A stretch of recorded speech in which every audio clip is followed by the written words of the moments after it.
Good morning. It is Monday, June 5th, 2023. This is a workshop meeting of the Commissioners of the City of Rehoboth Beach. We are live in the Commissioners' Room, second floor of City Hall. Thank you all for being here. I'd like to call this meeting to order at 9:01 a.m. With that, would you please rise and join me in the Pledge of Allegiance? I pledge allegiance to the flag of the United States of America and to the republic for which it stands, one nation, under God, indivisible, with liberty and justice for all. Thank you. I'll start off with roll call of the commissioners. Commissioner Tony Sharp. Here. Commissioner Jay Legree. Here. Commissioner Ed Stranowski. Here. Commissioner Patrick Gossett. Here. Commissioner Tim Bennett. Here. Commissioner Bunky Markert. Here. And Mayor Stan Mills is here. We have a full complement of the mayor and commissioners, and therefore we're able to comply with FOIA. We have a quorum and are able to formally conduct business today. With that, I'd also like to identify staff. It takes a lot of staff members to help run the city and run this meeting. And so I'll start over on my left.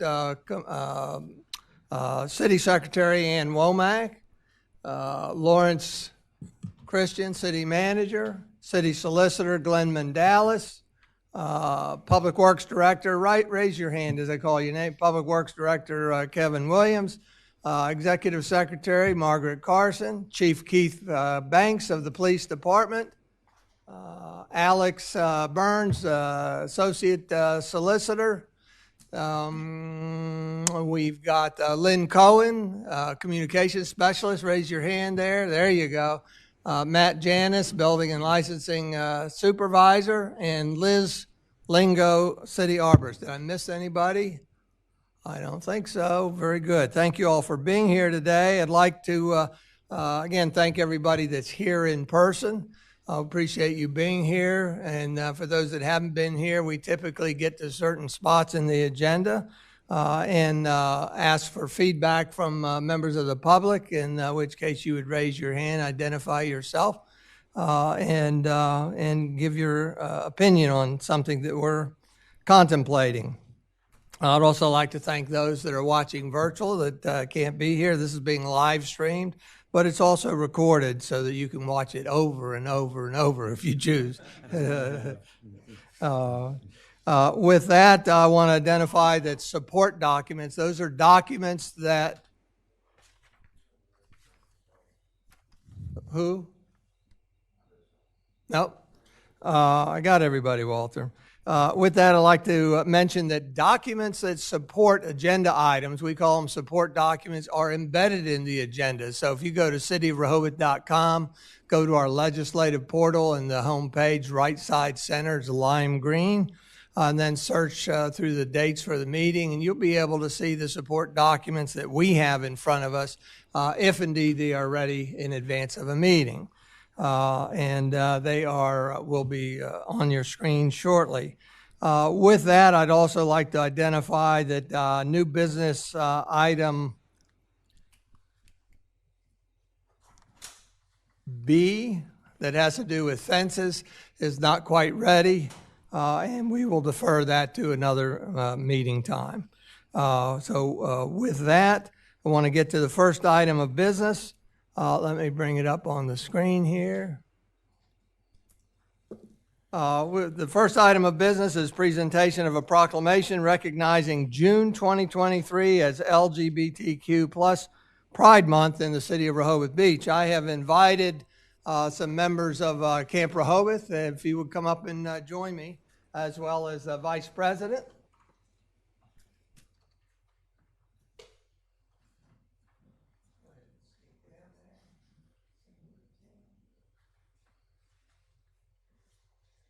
I'm going to have you sit in here next to me, and then we haven't done this before, but we'd like to see if the other commissioners would like to join us up here as well. I can't stand, but I would. We'll scoot over so that you can be in the picture too. There we go. So I'd like Wesley Combs as the president of the Camp Rehoboth Board of Directors. I'm going to ask him to identify, if you would, your other members up here with you. Thank you, Mr. Mayor, for inviting us and the commissioners. To my left is Lisa Evans, who is the interim director of Camp Rehoboth. Next to her is Mike DeFlavia, who is secretary of the board, and then vice president of the board is Leslie Ledigoff. Thank you very much. And with that, we have a proclamation. Obviously, that's what we're here for today to start the meeting. This is a proclamation by the mayors and commissioners of Rehoboth Beach, Delaware, declaring June 2023 as LGBTQ plus Pride Month. I want to read the proclamation in entirety. Whereas our nation was founded upon the declaration that all people are created equal, that life, liberty, and the pursuit of happiness are among the inalienable rights of every person, and that each person shall be accorded equal protection of the law. And whereas everyone should be able to live based on gender identity or sexual orientation without fear of prejudice, discrimination, violence, or hatred. And whereas on June 28, 1969, patrons of the Stonewall Inn in New York City rose up and resisted police harassment that had become all too common for members of the LGBTQ plus community, and this date is celebrated as the beginning of the LGBTQ plus rights movement in America. And whereas the LGBTQ plus community has made great strides forward, but equality, inclusion, and acceptance have yet been fully achieved. And whereas one of the guiding principles of the city of Rehoboth Beach is to foster diversity of the residents and visitors to the city. And whereas Rehoboth Beach is home to a vibrant LGBTQ plus community, which greatly contributes to the social and economic vitality and character of the city. And whereas the city of Rehoboth Beach strives to live up to the meaning of its name, Room for All, and to be a model for the nation on inclusiveness, creating a welcoming and supporting community, and ensuring that our residents and visitors have access to rights afforded all citizens. Now, therefore, we, the mayor and commissioners of the city of Rehoboth Beach, Delaware, do proclaim June 2023 as LGBTQ plus Pride Month in the city of Rehoboth Beach, during which we will fly the pride flag, and we encourage all residents and visitors to respect and honor the LGBTQ plus community, celebrate and build a culture of inclusiveness and acceptance, commemorate progress toward justice, equality, and full civic recognition for LGBTQ plus persons. Join us in the fights that remain to be won. Proclaim this 5th day of June 2023 and signed by the mayor, Stan Mills, and the vice president, Commissioner Patrick Gossett. Congratulations, and we intend to gather later today in the 3 to 5 time frame down at the flagpole to actually raise the flag. We can't give a better time frame because unfortunately we have this meeting. When this meeting's over, we have a second meeting, and we don't know when the end date of that, end time of that meeting is. So again, we look forward to you maybe joining us down there afterwards. I'm going to present this to the president, and we're going to be here for a photo op.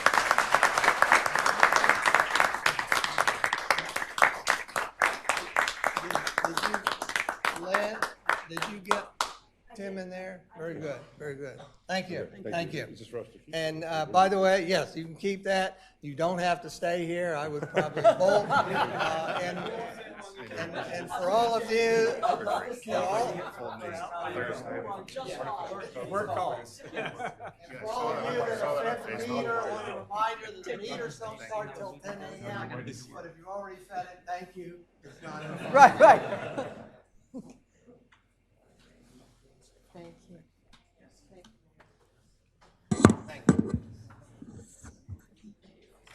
Mayor, is there, I know a lot of the people want to attend the flag raising. Is there someone that's getting notified in advance that they can let other folks know?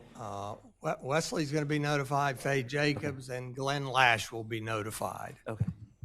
So you're going to be notified 15 minutes ahead of time, and you'll let anyone else know that? Excellent.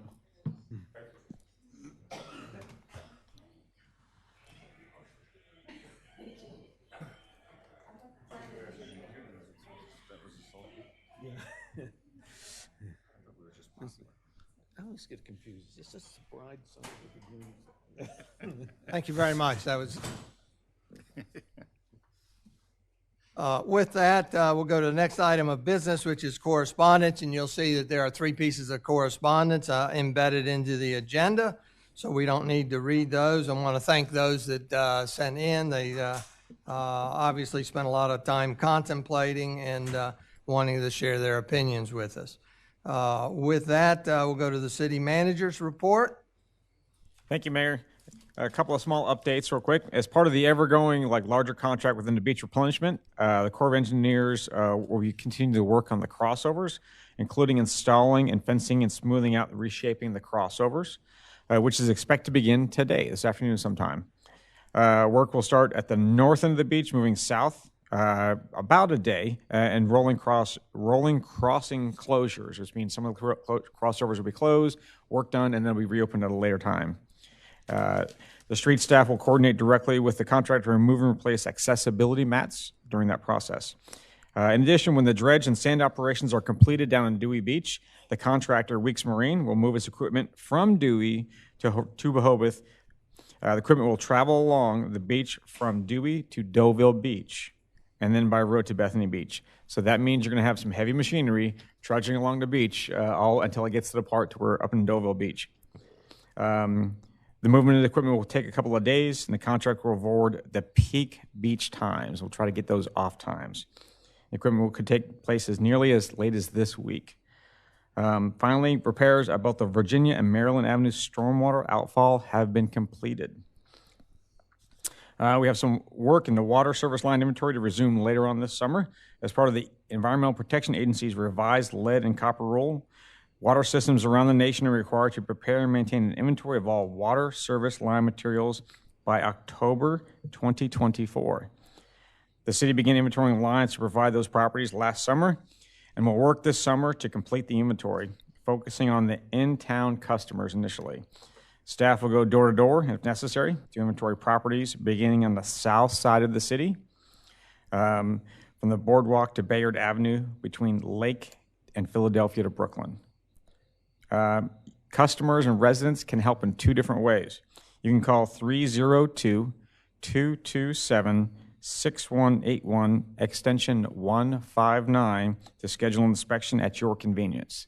Again, call that number to schedule an inspection at your convenience. And you can also provide proof of the type of material used in the line of your property.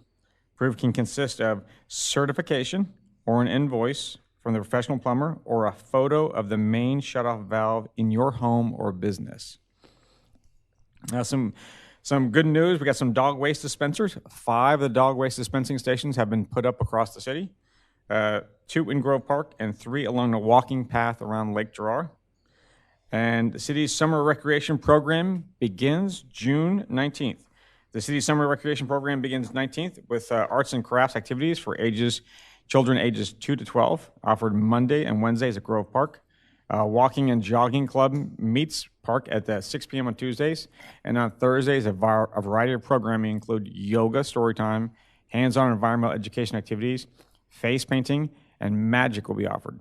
More information and dates are available under the visitors section of our website, cityofrehobothbeach.com.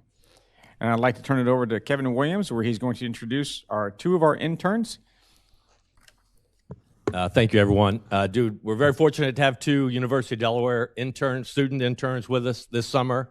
We'll start on the far side. Brad Morgan is a junior at the University of Delaware studying environmental engineering. And Seth Reynolds is a sophomore at the University of Delaware studying civil engineering. So they're here to help us with some of our very important work this summer. And we're glad to have them. Yeah. Very good. Welcome aboard. Thank you. Welcome. And then we're going to go do a little work. Thank you, Mayor. That concludes my report. Thank you very much. With that, we'll go to City Solicitor's report. Thank you, Mayor. The only thing I wanted to mention is in the 80 Oak versus Rehoboth Beach Board of Adjustment case. Remember, this is the appeal of a Board of Adjustment decision that denied a variance request or an appeal relating to a retaining wall. That case, a stipulation of dismissal was filed last week, so that case is no longer pending. So that's off the books. That's the only thing I had, Mayor. Thank you very much. With that, we'll move Mayor, on. I'm Yeah, sorry. yes, I had sir. a question for the Commissioner. city manager. You jumped quickly. I've seen and I've heard from a lot of folks that service trucks, landscaper, construction trucks are still not. A lot of them are not having the hang tags. And I know that that was an issue last meeting that you were going to address enforcement. Is there any?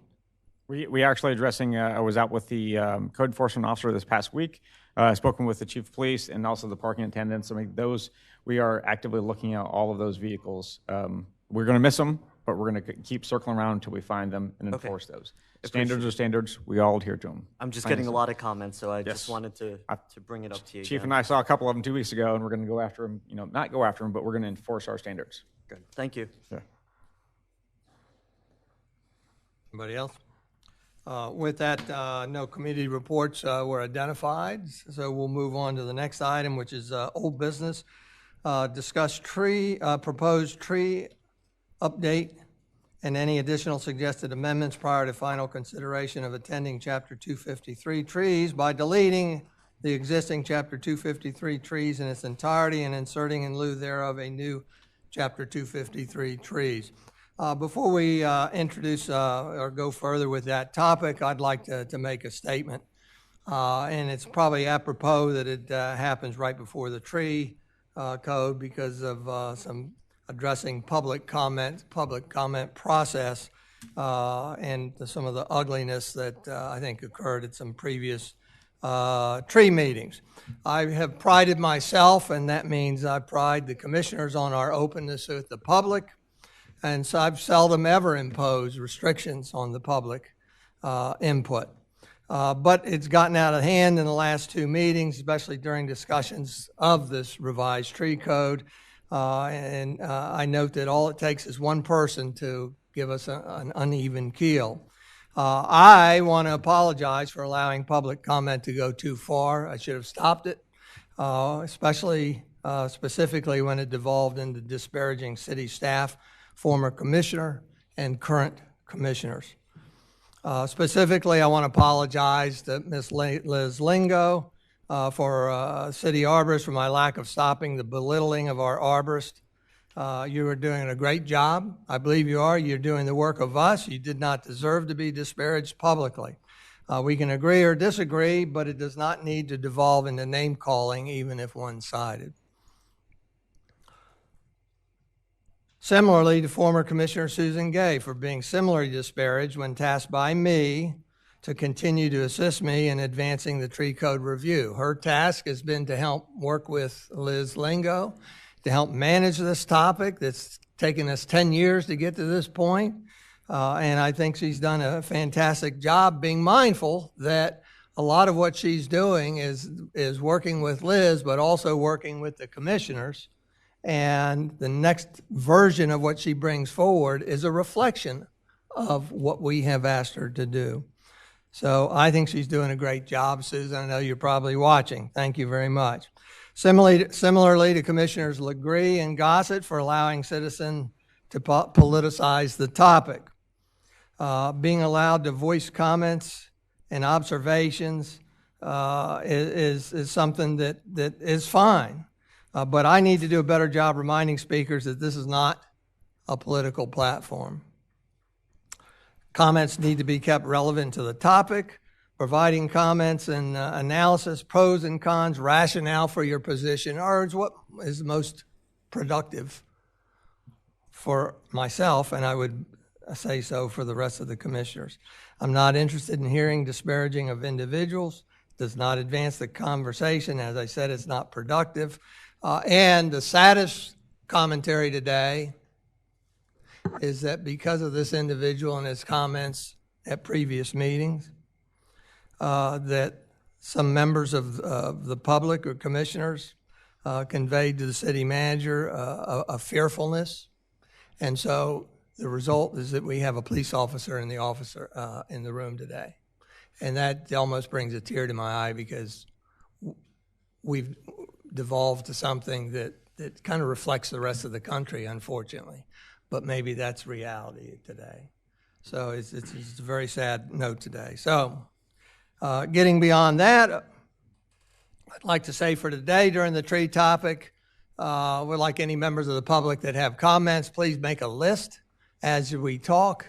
Write down your comments, and then at the end of the topic, we'll call on the members of the public to rattle off their list of concerns or pros or cons in that. So with that, I want to reintroduce the tree topic. If you recall last time, we ended with some changes, some proposed amendments. A lot of them were accepted, some were questioned. We had a question about the length of the document, et cetera. And Liz, to her credit, has done a wonderful, I think, presentation that she's going to start off with that addresses a lot of our concerns from the last meeting.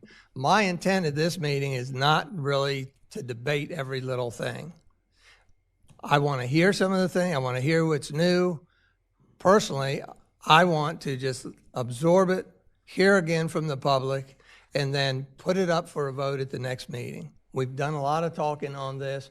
We may not agree unanimously on it, but I think that we're ready to vote on it and stop debating it. So with that, I would like this to be turned over to Liz Lingo. And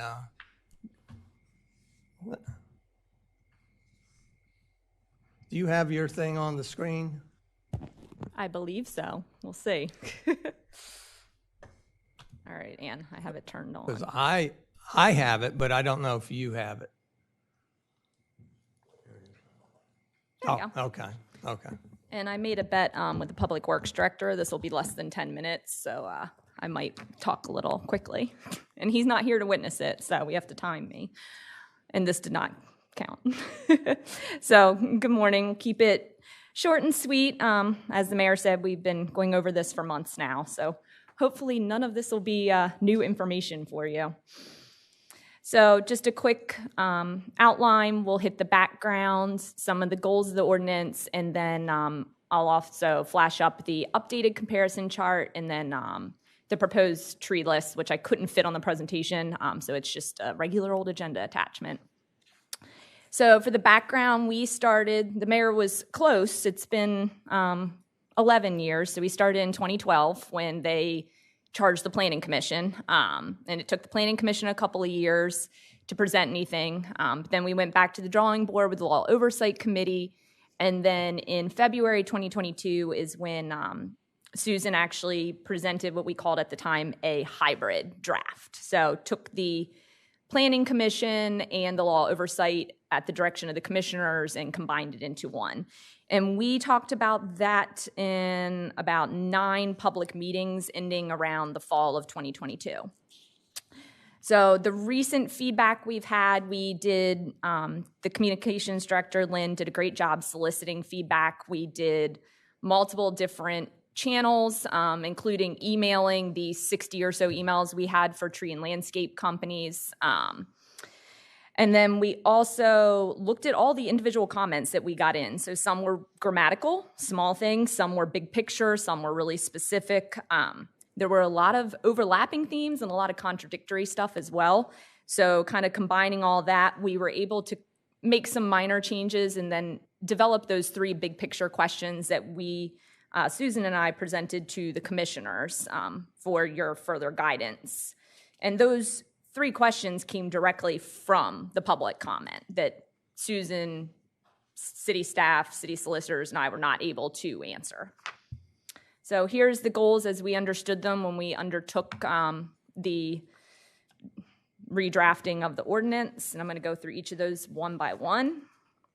First, we have easier to understand and navigate.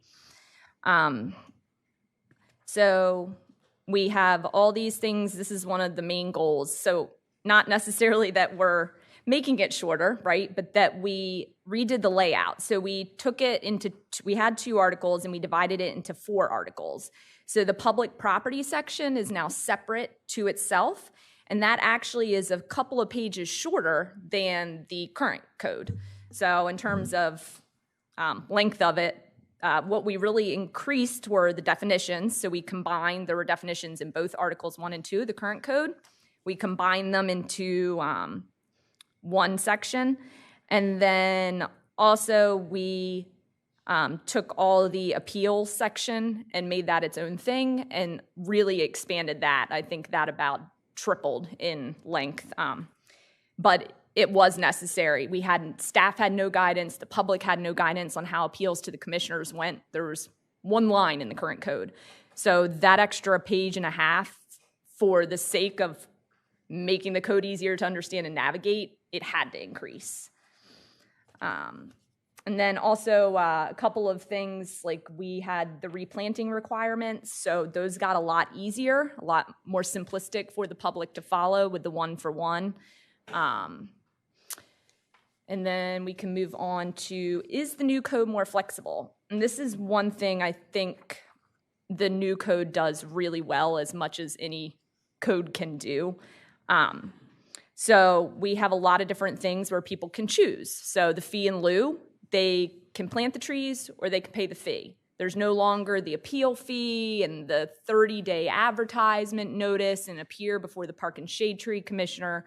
It becomes administrative, and that in itself, the process is so cumbersome before, I think a lot of people chose to just plant instead of going through that process. I think another big thing, we decreased the new tree size, so we will really open that up for the public so that they can find more species, because regardless of what's on the approved tree list, if they go to the nursery and can't find a 3-inch tree, it doesn't matter if we have 1,000 species on there if the nursery says we have 5 trees that meet your criteria. And then one of the other things we haven't brought a lot of attention to, but I think is really key in flexibility, is that the Park and Shade Commission now has the ability to approve a waiver. So before, they were just making a decision on whether or not the city arborist erred in his or her decision. Now they can say, well, we don't feel there was an error, but we feel like denying this would be adverse to the intent of the code. And I think that's a big change that will really benefit the public. In terms of the appeal process, I touched on that already. I was a little wrong. We went from a half a page to 3 pages, so 6 times. But like I said, I think it's imperative that we create and define those processes. So even though it's a rarity for people to go to the commission, it's nice to have it laid out so everybody knows what's expected, both on the public and the city staff side. So for the heritage tree preservation, this is one thing that is new. We, first of all, just created a heritage tree. We didn't have that in the code. And just by the creation of that term and requiring an extra report during construction for basically what are the fate of these heritage trees on the site? Is it going to survive? What can we do to make it survive construction? So even though we didn't make a higher degree of necessity to remove it, by creating the term and making the report, it kind of goes hand in hand. And then also something we really open ourselves up to as the city is how we take the fee in lieu of mitigation money. Currently, it can only be used for municipal property, and the new code allows it to be used for private property as well. So there's the opportunity to create different grants and incentives to actually preserve those heritage trees on private property, people who aren't developing or aren't removing trees, which I think is a really amazing possibility. So for tree quality over quantity, to me, this is the hardest thing to benchmark. So when we're saying that, we really want to talk about having the right tree in the right place. So a focus on having one healthy, well-sited tree that's well-maintained rather than 10 trees in a hedge that nobody cares about. And so I think there are some things we did that'll really contribute to that overall. By having a bigger species list and a decreased planting size and allowing the tree-for-tree mitigation and the exclusion on the heavily treed lots, giving people more choices, I think opens us up to having people really want their one tree or their 2 trees and actually take care of them. So it's no longer well, we're just going to put these trees in to check a few boxes for the city, and instead we're looking at ways that the landscaping can enhance the site and enhance the city rather than detracting from it. So like I said, the one happy maple or oak rather than 10 hornbeams shoved in the backyard. And then the other thing I think also helps with that is the inclusion of the lime tree. So it's going to count for minimum density now. So if you share a row of trees or one tree, you don't have to say it's your front yard tree, and we have smaller front yards. We don't have to then jam another tree in the front yard just to check that box again. And then that pretty much concludes the presentation. I have the comparison chart, like I said, with just a couple of amendments based on the changes in the draft. Let's see. So the tree, like I said, the tree list itself is too large to fit on a slide, but it is attached separately. And if you guys have any questions on the presentation or the draft, I'm free to take them now. So you can see we have the other support documents. 8 minutes and 27 seconds. For 8 minutes and 27 seconds. Woo! Kevin owes me a lot. No, just kidding. Thank you very much. Again, I'm would like minimum conversation, but the most important thing is that we hopefully conclude with the final version that we can say is the final version for consideration of the vote. To me, it is very important to get this right the best we can, but I think we're there. It's important to get it right because we have the Parks and Shade Tree Commission that once this is adopted, is going to have a seminar or two and learn the new code. And so we want them to learn it right the first time. In terms of length of this, I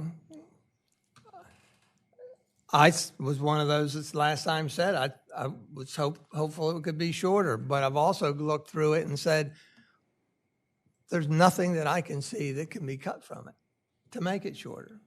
And so I'm willing to put it forward at this point. Commissioner, did you have commissioners have any comments? I just have two. One is very small, I hope. Liz, first of all, I want to congratulate you on any presentation that I listen to that starts out with what is the goal and what are we solving for. So the six items that you've presented, I think, are so strong as to what it is that we are really trying to do.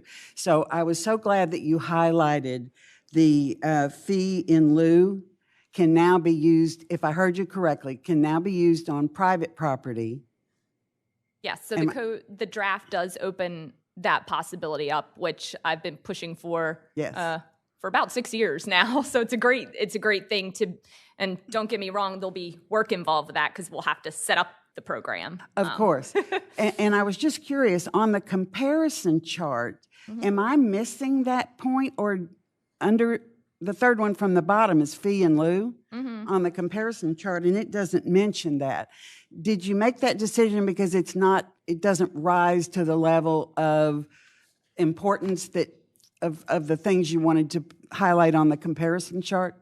So the comparison chart, we were trying to think of a few, when I did it with Susan, a few key points that really would jump out to everyone. And at that point, we hadn't even flushed that out, I don't believe. So you'll look, and there are things that you may individually think are a big deal that aren't on the comparison chart, but we try to touch on things that are going to affect 90% of the public, not just, say, like a lime tree where 10% of the public might have lime trees. Yes, thank you, and I fully support that. Mayor, the only other comment that I've got after all of the time, effort, and expertise that's gone into this is I personally wanted to highlight the support document. It's the email from Carolyn Diefendorfer, dated June 1st. And the final paragraph of it, which begins with the words "finally," that she would like to strongly suggest the commissioners approve the greatly improved tree code. I thought the rest of this paragraph, which is for public consumption, is a very smart summary of where we are right now and what we should do going forward. So I just wanted to bring that to the forefront. If everyone has read that, that's great. If you haven't taken a minute yet, that would be something that would be wise to do. And I wanted to thank her publicly for taking the time, effort to put this in writing and get it to us. Thank you. That's only, I think, 2 or 3 sentences. Would you mind reading them? Yes. It has been it has been in the works for a very long time. While it may not be perfect, it is much improved over the current code. The comparison chart indicates the improvements, and it is much easier to understand. Under today's code, it is extremely difficult for a property owner to determine the number of trees that they will have to plant when a tree comes down. Inch-for-inch replacement is far costlier for a property owner than tree-for-tree replacement. The requirement to plant smaller trees, 8 feet 2 inches versus 10 to 12 feet 3 inches, will make it much easier to actually find trees that meet the criteria. Let's get this version of the code implemented, and if there are still improvements to be made, we can do them at a later time. So, thank you much. Thank you. And Carolyn, Liz is also acknowledging your other comments in there. And then we also have embedded in the agenda a letter from Libby Stiff. And of course, we've got correspondence, especially oral, but written from Francis Kelleher and others in the past that have contributed. Is there anything else the commissioners would like to share? Commissioner Legree? I continue to have big time struggling with this tree ordinance. The goals and objectives I see are goals and objectives for the ordinance, and I think those have been met. And only time will tell when we can measure the success of that. I'm looking for goals and objectives of our tree program, and I haven't seen them. I see protection.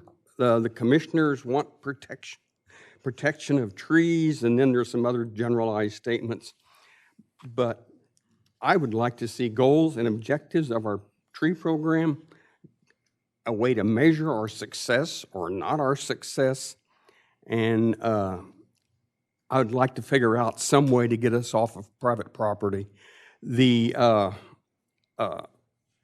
first 6 pages are a couple of pages of general comments, like I've just talked about here, and then 4 pages of definitions.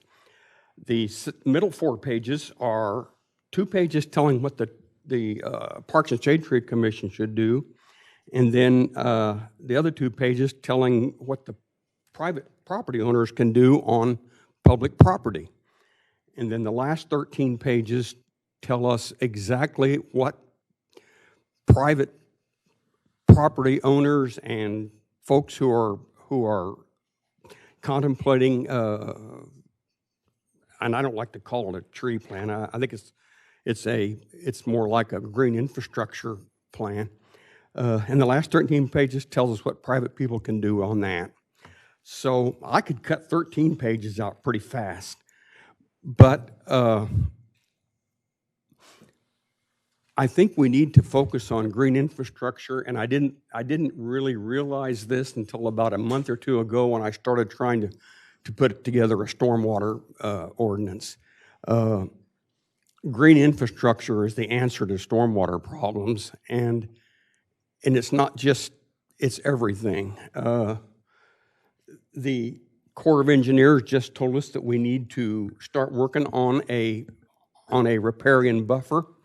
And when you look on page 45, of those of you who have read that report, you'll see a picture of the riparian buffer for the entire town of Rehoboth, which is the property that contributes to 65% of the stormwater that goes into Silver Lake. And we need to start thinking about green infrastructure and stop counting trees. But I can't solve that problem. So I'm just going to have to have I really would like to see us do a landscape plan and then give the homeowner 24 months to put it together. And don't bother them before the end of 24 months. And if you have a landscape plan that the homeowner and the city have agreed upon, there shouldn't need to be any permits or problems with removal or planning. That should all be laid out in the landscape plan, and we're not doing that. And this is way too late to comment on this on my part, and I take that guilt seriously.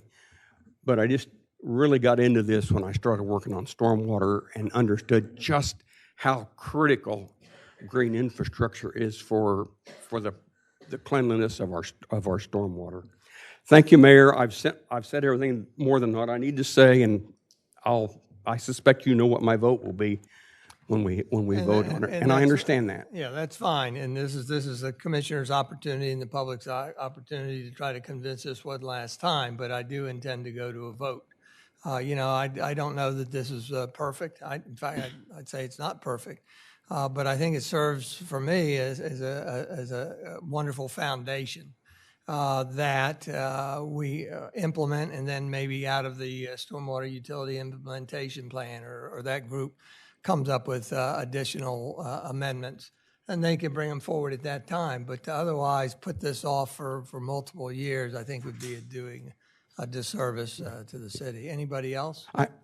I looked ahead. high and low for a green infrastructure plan or a tree canopy plan, and I know we have them. I found one for 2017 where Liz had given a presentation, but I really was trying to find recent tree canopy plants, and I can't find any. I hope you can tell me where to go or where to find them. I know a lot of you can tell me where to go, but I hope you can find maybe find one. I might be willing to do that. Again, it's not perfect. For me, flexibility, all the flexibility items, I think are very accurate. For me, though, I have one extra item of flexibility, and that is especially driving around town now and seeing all the houses that are coming down and looking at some of the big trees that are somewhat on the edge of the building envelope, Yeah, and I've always thought that there ought to be a flexible way of promoting to keep these big trees.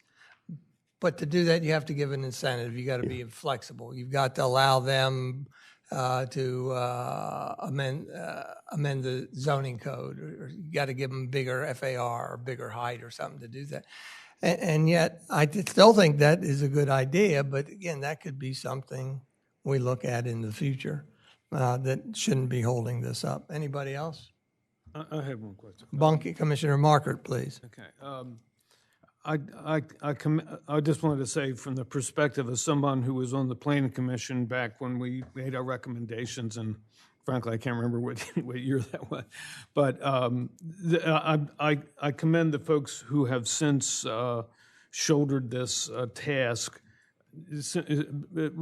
What we were able to do, I think, was a lot of fact-finding, but we were somewhat restricted by the situation on the ground, so to speak, and this was before we had expanded the rear setbacks and had made some changes. I think that was in 2017, or 2015, I think, for kind of changing the minimum requirements as far as building the property that the houses are built on and so forth. So now that we have this sort of the focus on the purpose of the ordinance being equality over quantity, I think in some ways I think the ordinance itself, I think, is a more quality document, and if we're going to be critical of the length of it, I think that the quality of the document outweighs the lengthiness of it, which I think adds, as Liz says, a lot more clarity and definition and less, chances for things being misinterpreted or maybe loopholed. I mean, I think it's always positive with an ordinance that it clearly states what the objective is, and I've, in my experience, a lot of our ordinances lack that, and I think this is an opportunity that we're attempting to change that. So I also want to mention in Commissioner Legree's comments as a member and a chair of the Green Infrastructure Committee, we welcome being involved in the stormwater if it's I think we're ready and prepared to certainly get involved with any of those activities. So I just want to put that out there. Okay. Thank you, Commissioner. Anybody else from up here? Before we go to the public, go ahead. No, go ahead. I think Commissioner Bennett. Commissioner Bennett? I'm kind of somewhere in between Commissioner Sharp and Commissioner Legree.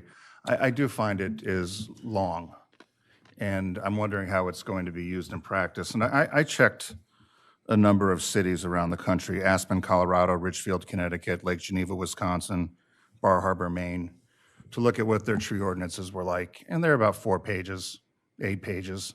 Aspen's long because it's associated with a state forestry plan. And the one thing they all have in common is there's a 1-page kind of preamble that gives you the lowdown of everything, and then you can go refer to parts of the ordinance. And maybe that would be helpful, since ours is so long, that we can just direct people. There's a 1-page kind of cheat sheet that lets you go to the area of the ordinance. But my concern of this is that it's just so long that I just don't, I find it confusing. I appreciate all the work that was put into it, but I'm just wondering how it's going to play in real world. Thank you. Thank you. Anybody else up here? Patrick, did you have to send anything? I have 2 questions, and I'll give my comments. Liz, could you clarify, and it was, there's been so many versions, and there was a huge gap in meetings. This current code is more restrictive in the sense of having a planting plan, and do you have to have hired a landscaper or a tree company?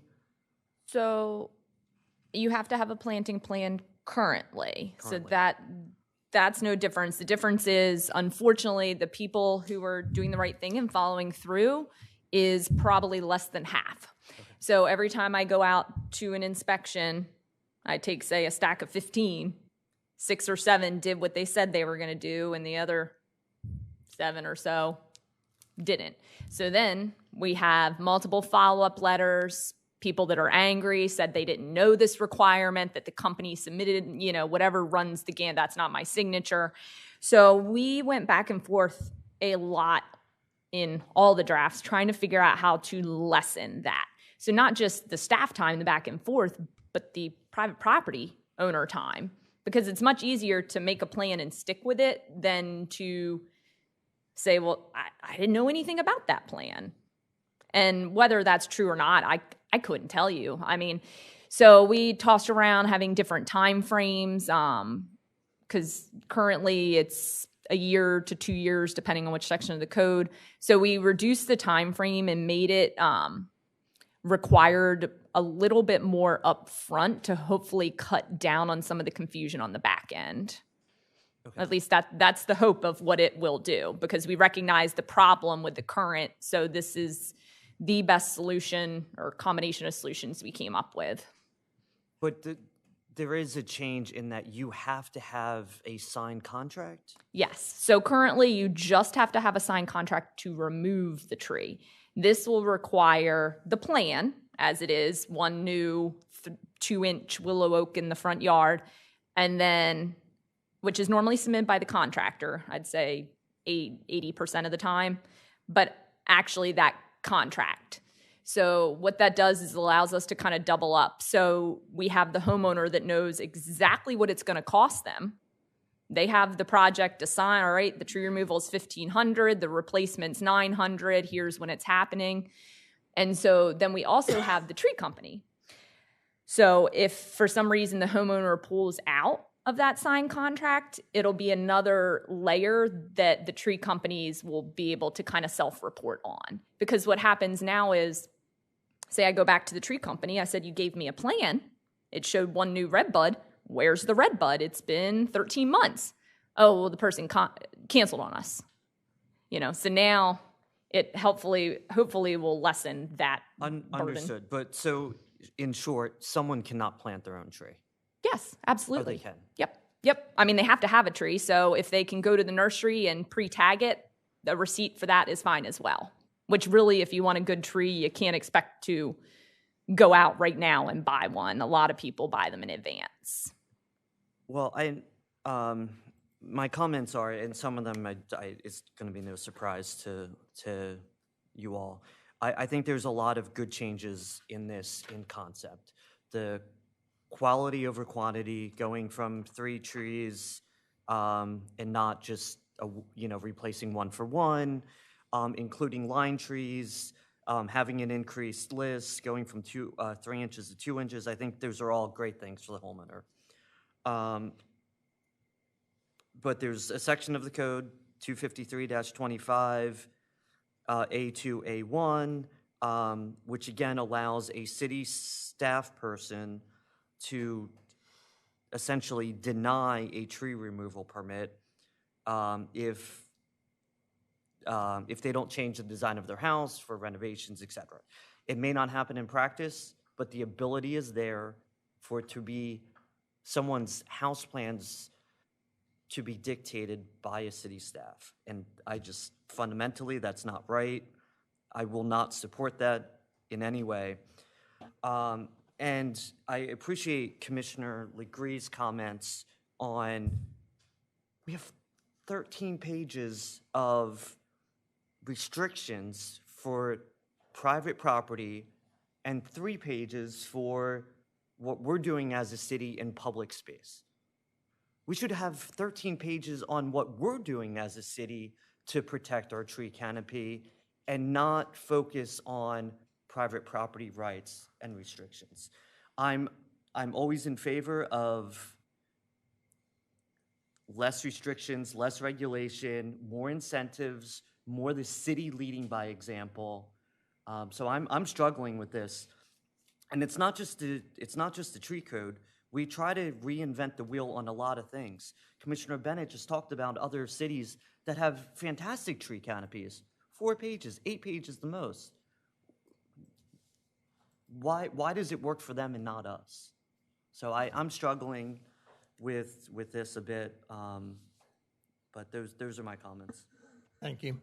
In terms of Mayor. the city arborist dictating or having the ability to turn somebody down, it's not definitive, right? Because they have the right to appeal to the Parks and Shade Tree Commission. Yes, but I mean, I do understand what the commissioner is saying, because this may be how in practice we do it between the building officials and the city solicitor and the city manager and the city arborist. But what if next year those are all different staff? Maybe they'll have a different way of interpreting that code. So I do understand that. I think I'll make 2 points related to that. Number one, it's in the current code verbatim. So if that's somebody's main objection to the new code and they like or think it's an improvement, to me, that shouldn't keep you from voting to approve the new one because it's in there regardless. The other thing I think is, so say, here's the counter if we didn't have that. Somebody wants to put a walkway into their front door or a shed. That's a really common thing. People put in sheds all the time because we don't do garages. So now the shed is going on top of the 100-year-old 43-inch oak tree that's in the back left corner of the yard. The whole rest of the yard is clear. The tree is healthy and happy. They just don't want it. The shed's going there. We have no ability to say, please move your shed to the other side. So that's the counter. We have no ability to say, can you curve your front walkway around the 32-inch loblolly pine that is native to the area and that you have a whole section of town named after? And those are the day-to-day decisions and requests that we make in that department. And so to take that ability, I think would be a major, and listen, maybe 75% of the public wouldn't take advantage of that. That's very possible that very few people would do that. But I get those requests all the time still. So I know it would happen if we allowed it. And if the commissioners are okay with that, then we don't need that section of the code. But if the public and the commissioners don't want to see that happen, we have to have some version of that section. I did want to comment on, I think, what Commissioner Legree and Krasnowski have said about the city part. Really where that should be contained is in the urban forestry plan. So typically you wouldn't see that in a code. That would be its own standalone document, anywhere from 20-something to some cities are 150 pages long. So I think what we have is sufficient in the code itself, and whether or not you want that standalone document would be another discussion. But that is typical for municipalities to have. Thank you, Liz. And you made a good point that we don't necessarily, and we'll probably not immediately go into a vote on the entirety of this code.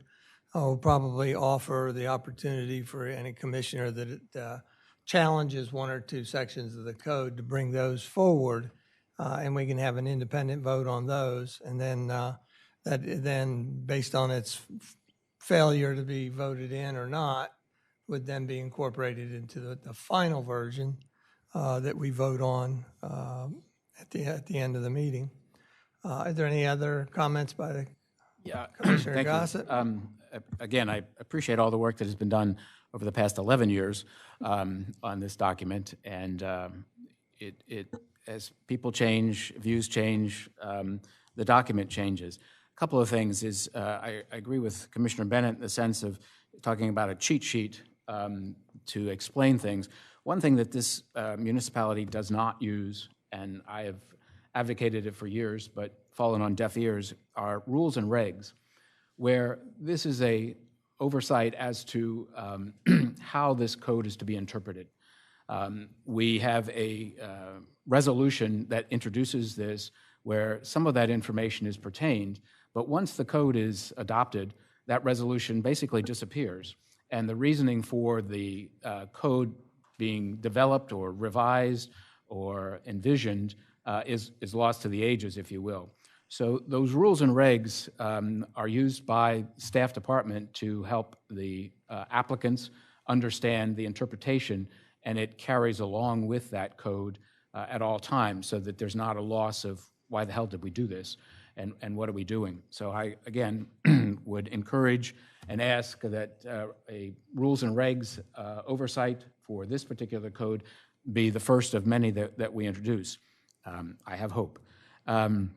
The other thing is, in the code itself, 253.8, duties and responsibilities of the City Parks and Shade Tree Commission, under paragraph B, it says the commission shall review a status report in October annually of the urban forest plan prepared by the city arborist and data to include the total number of permits issued, denied, and the total number of trees removed and replanted.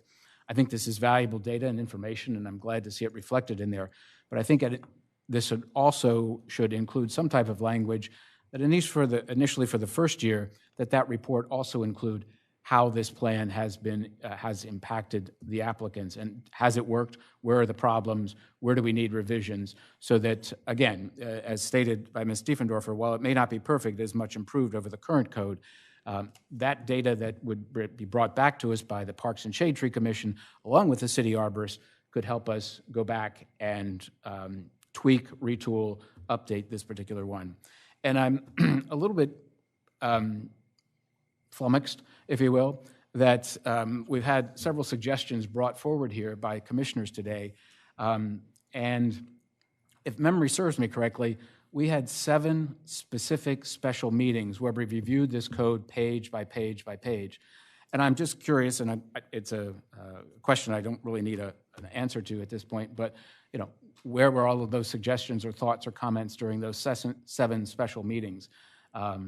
And again, I just want to compliment all those individuals that were involved in this and developing it, and I look forward to an implementation and future revisions, as we all should. Thank you. Thank you. Anybody else up here? Liz, anything else from you? Nope, that's it. Thank you. Thank you. Well, we're Mayor, before you go, I have one short clarification, and we're going to go to the public. Go ahead. please. It's for Commissioner Bennett. When you were listing the names of cities that have much shorter ordinances, Right. did I miss you talking about these cities have a fantastic canopy? I looked at Tree Cities USA and just pulled a sample across the country.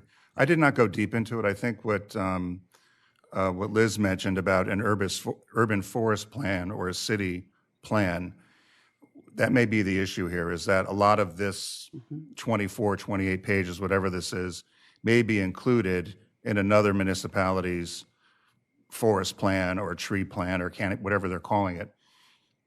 And that may be, I did not look that deep, but now that it was brought up, that could be the case. So there could be a very simple tree plan, but then it refers you to a much lengthy document. And so that's why I said perhaps the compromise for me would be having the simple cheat sheet or whatever the word is, and then have all the backup, which is the actual, this 28-page or 30-page document. Well, and for me, you just articulated and hit the nail on the head. Anytime you have what I'm going to call a bureaucratic legalese document in front of you, there always should be a practical application, a cheat sheet, FAQs, frequently asked questions, so that there is much more clarity of what's in a 23-page document, because you need to be able to translate that into the practical nature of what I need to understand and what we want the entire community to understand. So I'm completely in support that there's got to be something, and I think it leads us right back to the comparison chart of making sure that that is sufficient and it is clear. Thank you. Commissioner Bennett, how about sending us, share with us the links to those 4 short ones, and then if neither of those have the preamble, include a separate link for the preamble or something, so we can all get an idea. Maybe that's something we can embed in the agenda after the fact so that everybody can take a look at it. My guess on that is, so to be a tree city, you have to have a tree code, but it doesn't have to be private property. So say you want to be a tree city like we did back in the 80s, you pass the version that the Arbor Day Foundation has on their website, which is about 8 pages long, related to city trees. And so that's my guess is probably what most of those are, because if you look at private property regulations, usually you're like a minimum 15 pages. So that would be my guess without looking up those specific ones. Mayor, Commissioner LeGree, go ahead. I looked at about 30 different tree ordinances, cities, Cape May, Atlantic City, Ocean City, both Maryland and New Jersey. Looked at Ventnor City. I looked at Portland, but I didn't look at Bar Harbor. There are a lot of tree ordinances, a lot of, I like to call it green infrastructure because that's what it is. But most of the towns who require a landscaping plan, it's what most of them call it. If you change the footprint, you have to redo your plan. And I don't think we're giving permits to sheds without having to review the permits. So there shouldn't be any shed being built over a heritage tree. The ordinances for green infrastructure just run the gamut. You run the gamut for 60 pages in Seattle. Austin, Texas has a whopper, and a lot of big cities do too. But cities as small as us, they're pretty simple, just like Commissioner Bennett found out, a few pages. And most of them require a landscaping plan. And I would like to hop on with Commissioner Gossett. What you're talking about is outreach and education. And that's really what we need to do. We really need to do that. I looked for a canopy plan, couldn't find one. Looked for an urban forest plan, couldn't find one. I'm sure it's there. I just can't find it. We do not have an urban forest plan. We've been talking about it before I even started working here, so more than 7 years. You might have seen the state occasionally does LIDAR surveys where they look at the canopy, and that even is random. It's just, I talked to their senior forester, and she's like, well, whenever GIS gets around to it. So, as I said earlier, on page 45 of the USA's Silver Lake and Lake Commonwealth report is a beautiful picture of our urban canopy, and it's just It's great. It's great. We just need to start talking about that, educating, outreaching, and sit down with people and talk about their landscaping plan and not have it be adversarial, have it be friendly, do away with tree removal permits, just talk about it. And the price we charge our citizens for tree removal is just mind-boggling. I can't understand why we do it. I'm sorry, I should shut up. Anybody else up here? Commissioner Gossett, go ahead. Just one comment with regards to an urban tree plan or what have you, with regards to determining the canopy. Kind of crossover and parallel data here. I believe from information that we've discussed and read that working on the stormwater utility plan, that a lot of that is going to be based on GPS data that would show the pervious and impervious surfaces. So again, that similar data could be used to determine a tree canopy where it was, where it is currently, and where we hope to be with it or how to maintain it. So using data, if we are to believe in that GPS data that's going to be supplied to us for the stormwater utility, I think it is the same basis that we should use in developing of the an urban tree plan, or at least a reference point. Yeah, I think you would use the GPS for physical tree locations, but in terms of like the state, how they put out their canopy measurement of 40%, that has to be done by LiDAR, and even the technology on that gets better and better every year. And I don't want to even fathom how much that would cost us to do independently. That's why I ask them every year, are you doing it again this year? But again, if the goal here is for a tree city and we value the characteristics and character that trees provide to our community, that investment must be made. Yeah, I don't disagree with that. Thank you. The Corps of Engineers got the data from somewhere. University of Delaware and State of Delaware has made 2 passes and verified them. It's there. It's being used to really good advantage, and we can do it too. Thank you, Mayor. Thank you. Anybody else up here? If not, we'll go to the members of the public, please. Tom, identify yourself and your relationship to the city, please. Tom Gaynor, property owner in the city. So Stan, let me ask you a preliminary question. Because Chief Banks, thank you for your service. Because you chose to use the police as a prop after you declared for re-election. The discussions that we've had in the prior 2 meetings, which I encourage anybody to look at on YouTube, you characterize them as ominous and threatening. I believe they were all First Amendment protected speech in a room that is a citizen's house. I don't think there was anything that was threatening, that was anything that made anyone feel unsafe. And in fact, I provided a pretty detailed critique of all the fatal flaws of this proposal. Tom, I'm not respectfully, done. On yes, April you are. 11th, You're I'm going not to finished. be done I'm not if you finished. don't listen I'm not to finished. me. Yeah, you're I'm not going to finished. be done because you Go ahead. previously described your discussion, quote, as a diatribe. And so what I said, I Permitted stand to by say what I want, 100%. Stan. I'm permitted to say what I want. And our As a citizen topic in the right city, I'm this minute permitted to is say the what I want. tree code. And that's what I'm talking about. You began the discussion about the tree code. And you actually characterized the previous discussions about the tree code as ominous and threatening that warranted the invitation of a police officer. And what I said is, on April 11th, 3rd hour, 6th minute, I provided a detailed critique of the fatal flaws of this proposal, to which no one has provided any rebuttal about the investment of power into the city arborist office. That's the fundamental issue here. And ironically, you've made my point. It's about power, and in the discussion today, you invited the police to have a chilling effect on criticism. Criticism. You don't like criticism, Stan. We get it. Thank you. Thank you. And city manager was the one to invite the police, but regardless, I'd support it. Anybody else from the public? Dave, identify yourself and your relationship to the city, please. Thank you. So Dave Diefendorfer, city resident.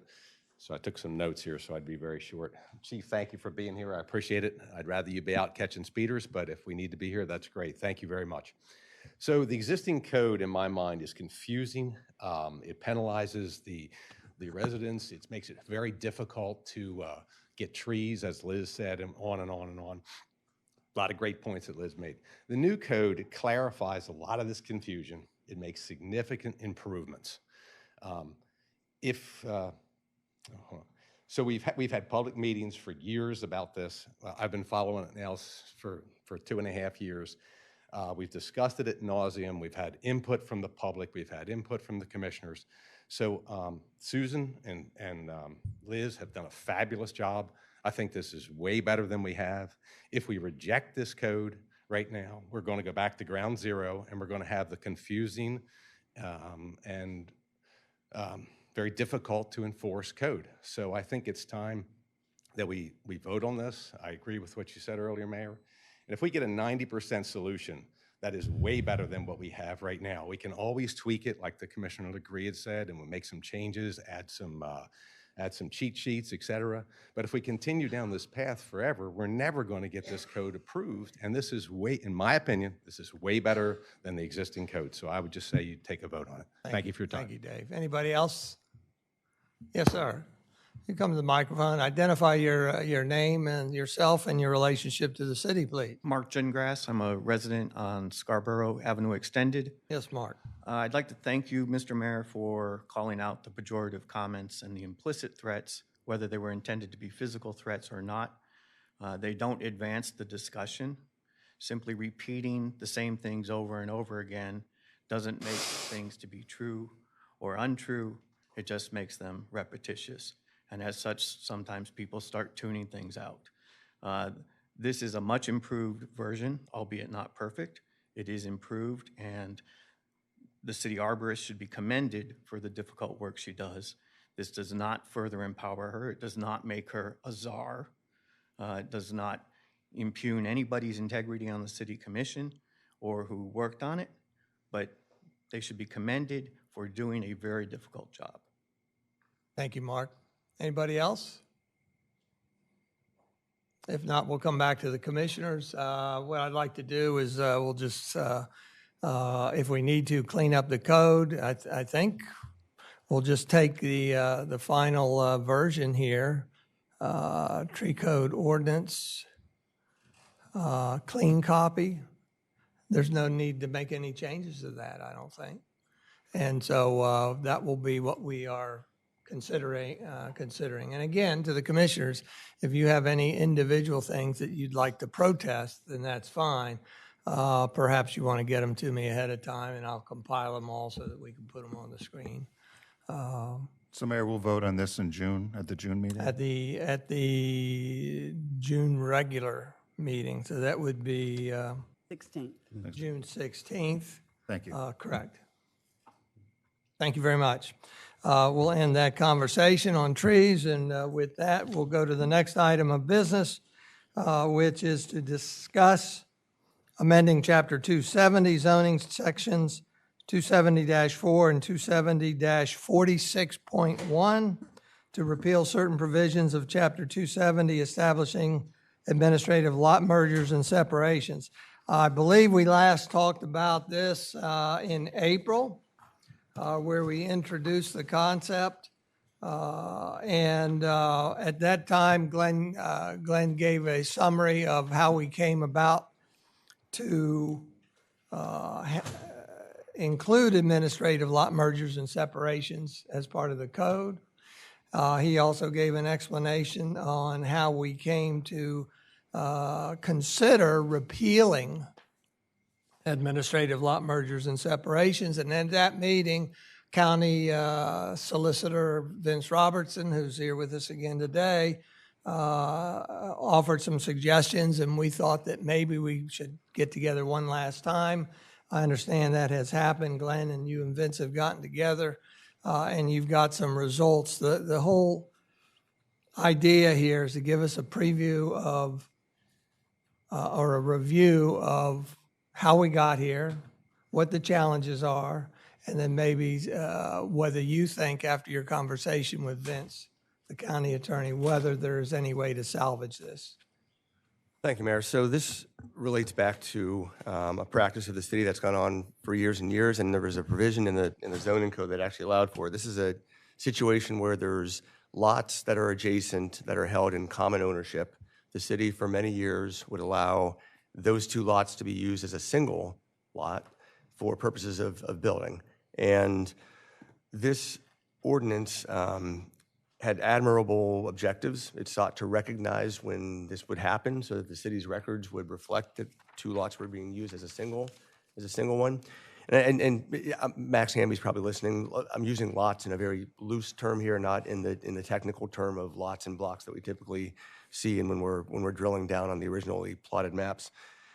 But this ordinance tried to recognize that past practice so that the records that the city was keeping was consistent with what was actually existing within the city. What's happened is, and what we're trying to solve, Commissioner Sharp, is the fact that the record keeping that we tried to do within the city, it resulted in inconsistencies between the county record keeping and the city record keeping, because while we were doing administrative mergers and separations, they weren't technically deletions of actual property lines or creations of actual property lines. Those property lines remained, but the county saw this administrative activity as an actual deletion or an actual creation of a lot line. So what's happened is this ordinance has perpetuated the inconsistencies between the city's records and the county's records.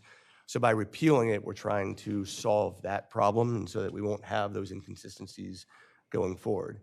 So I did meet with Vince Robertson, and I should say he's one of a few county attorneys. He focuses mostly on the planning commission work there, but he's familiar with what goes on in the record keeping office, the Office of Recorder of Deeds.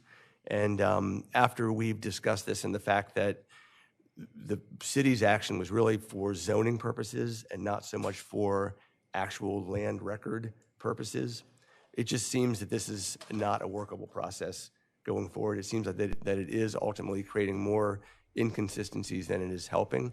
So our joint recommendation is that the ordinance be repealed, and that's the draft ordinance and public hearing you have in front of you. But I've got two policy considerations for the commissioners to think about.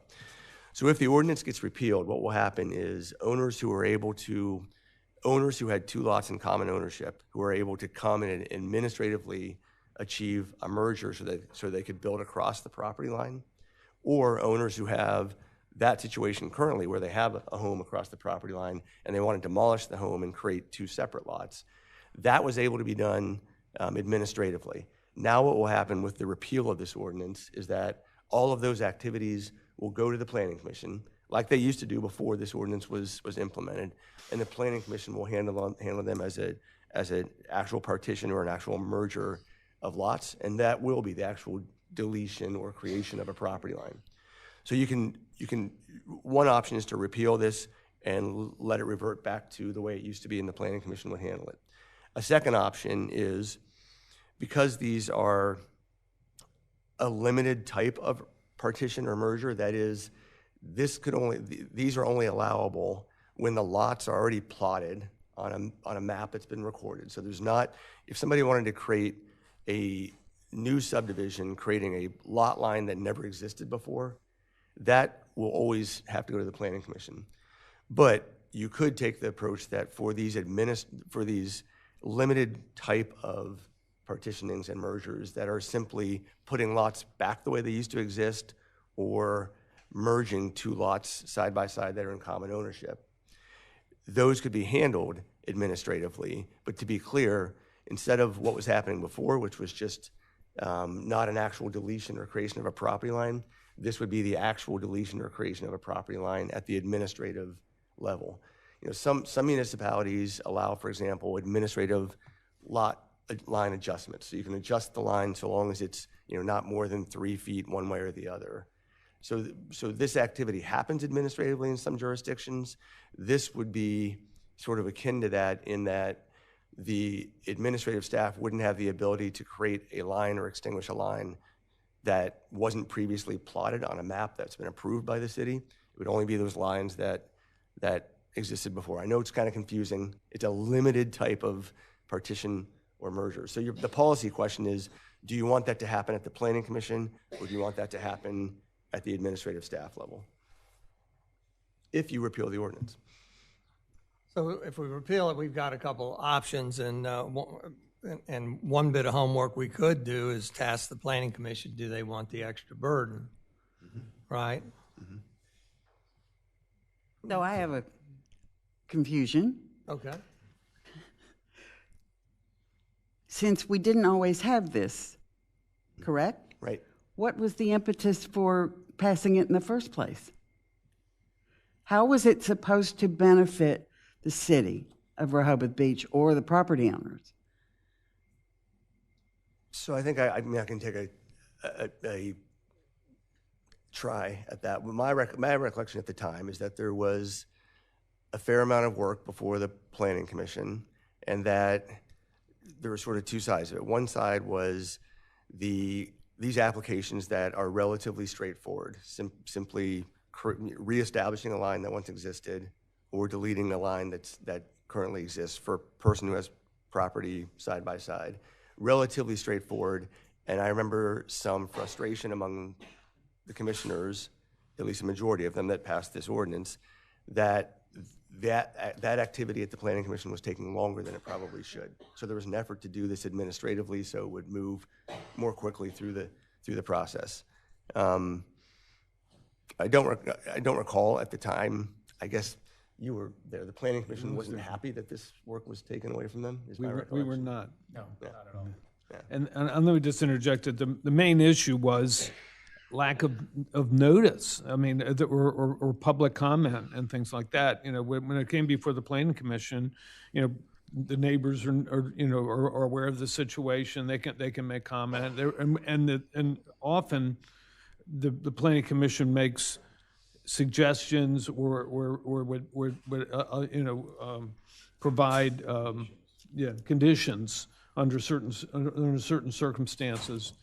And in most cases it was, usually a large lot that it was the example was typically the one house on a large lot that was going to be partitioned in two, and I think that had an existing lot line in it, and then to allow that to be done administratively, it can just happen, and nobody knows about it, and there was no public comment, and there was no possibility to make any kind of conditions present. So,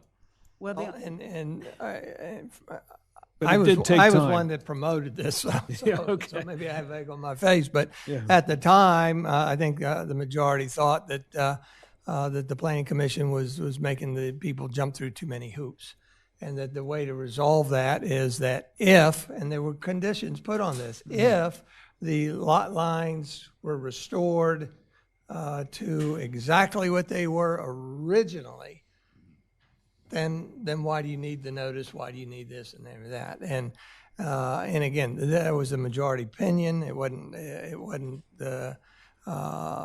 something that the Planning Commission was particularly happy with, because we were taking away work from them, and they may have had valid reasons. But so now we're learning that for good intentions, it's not quite working.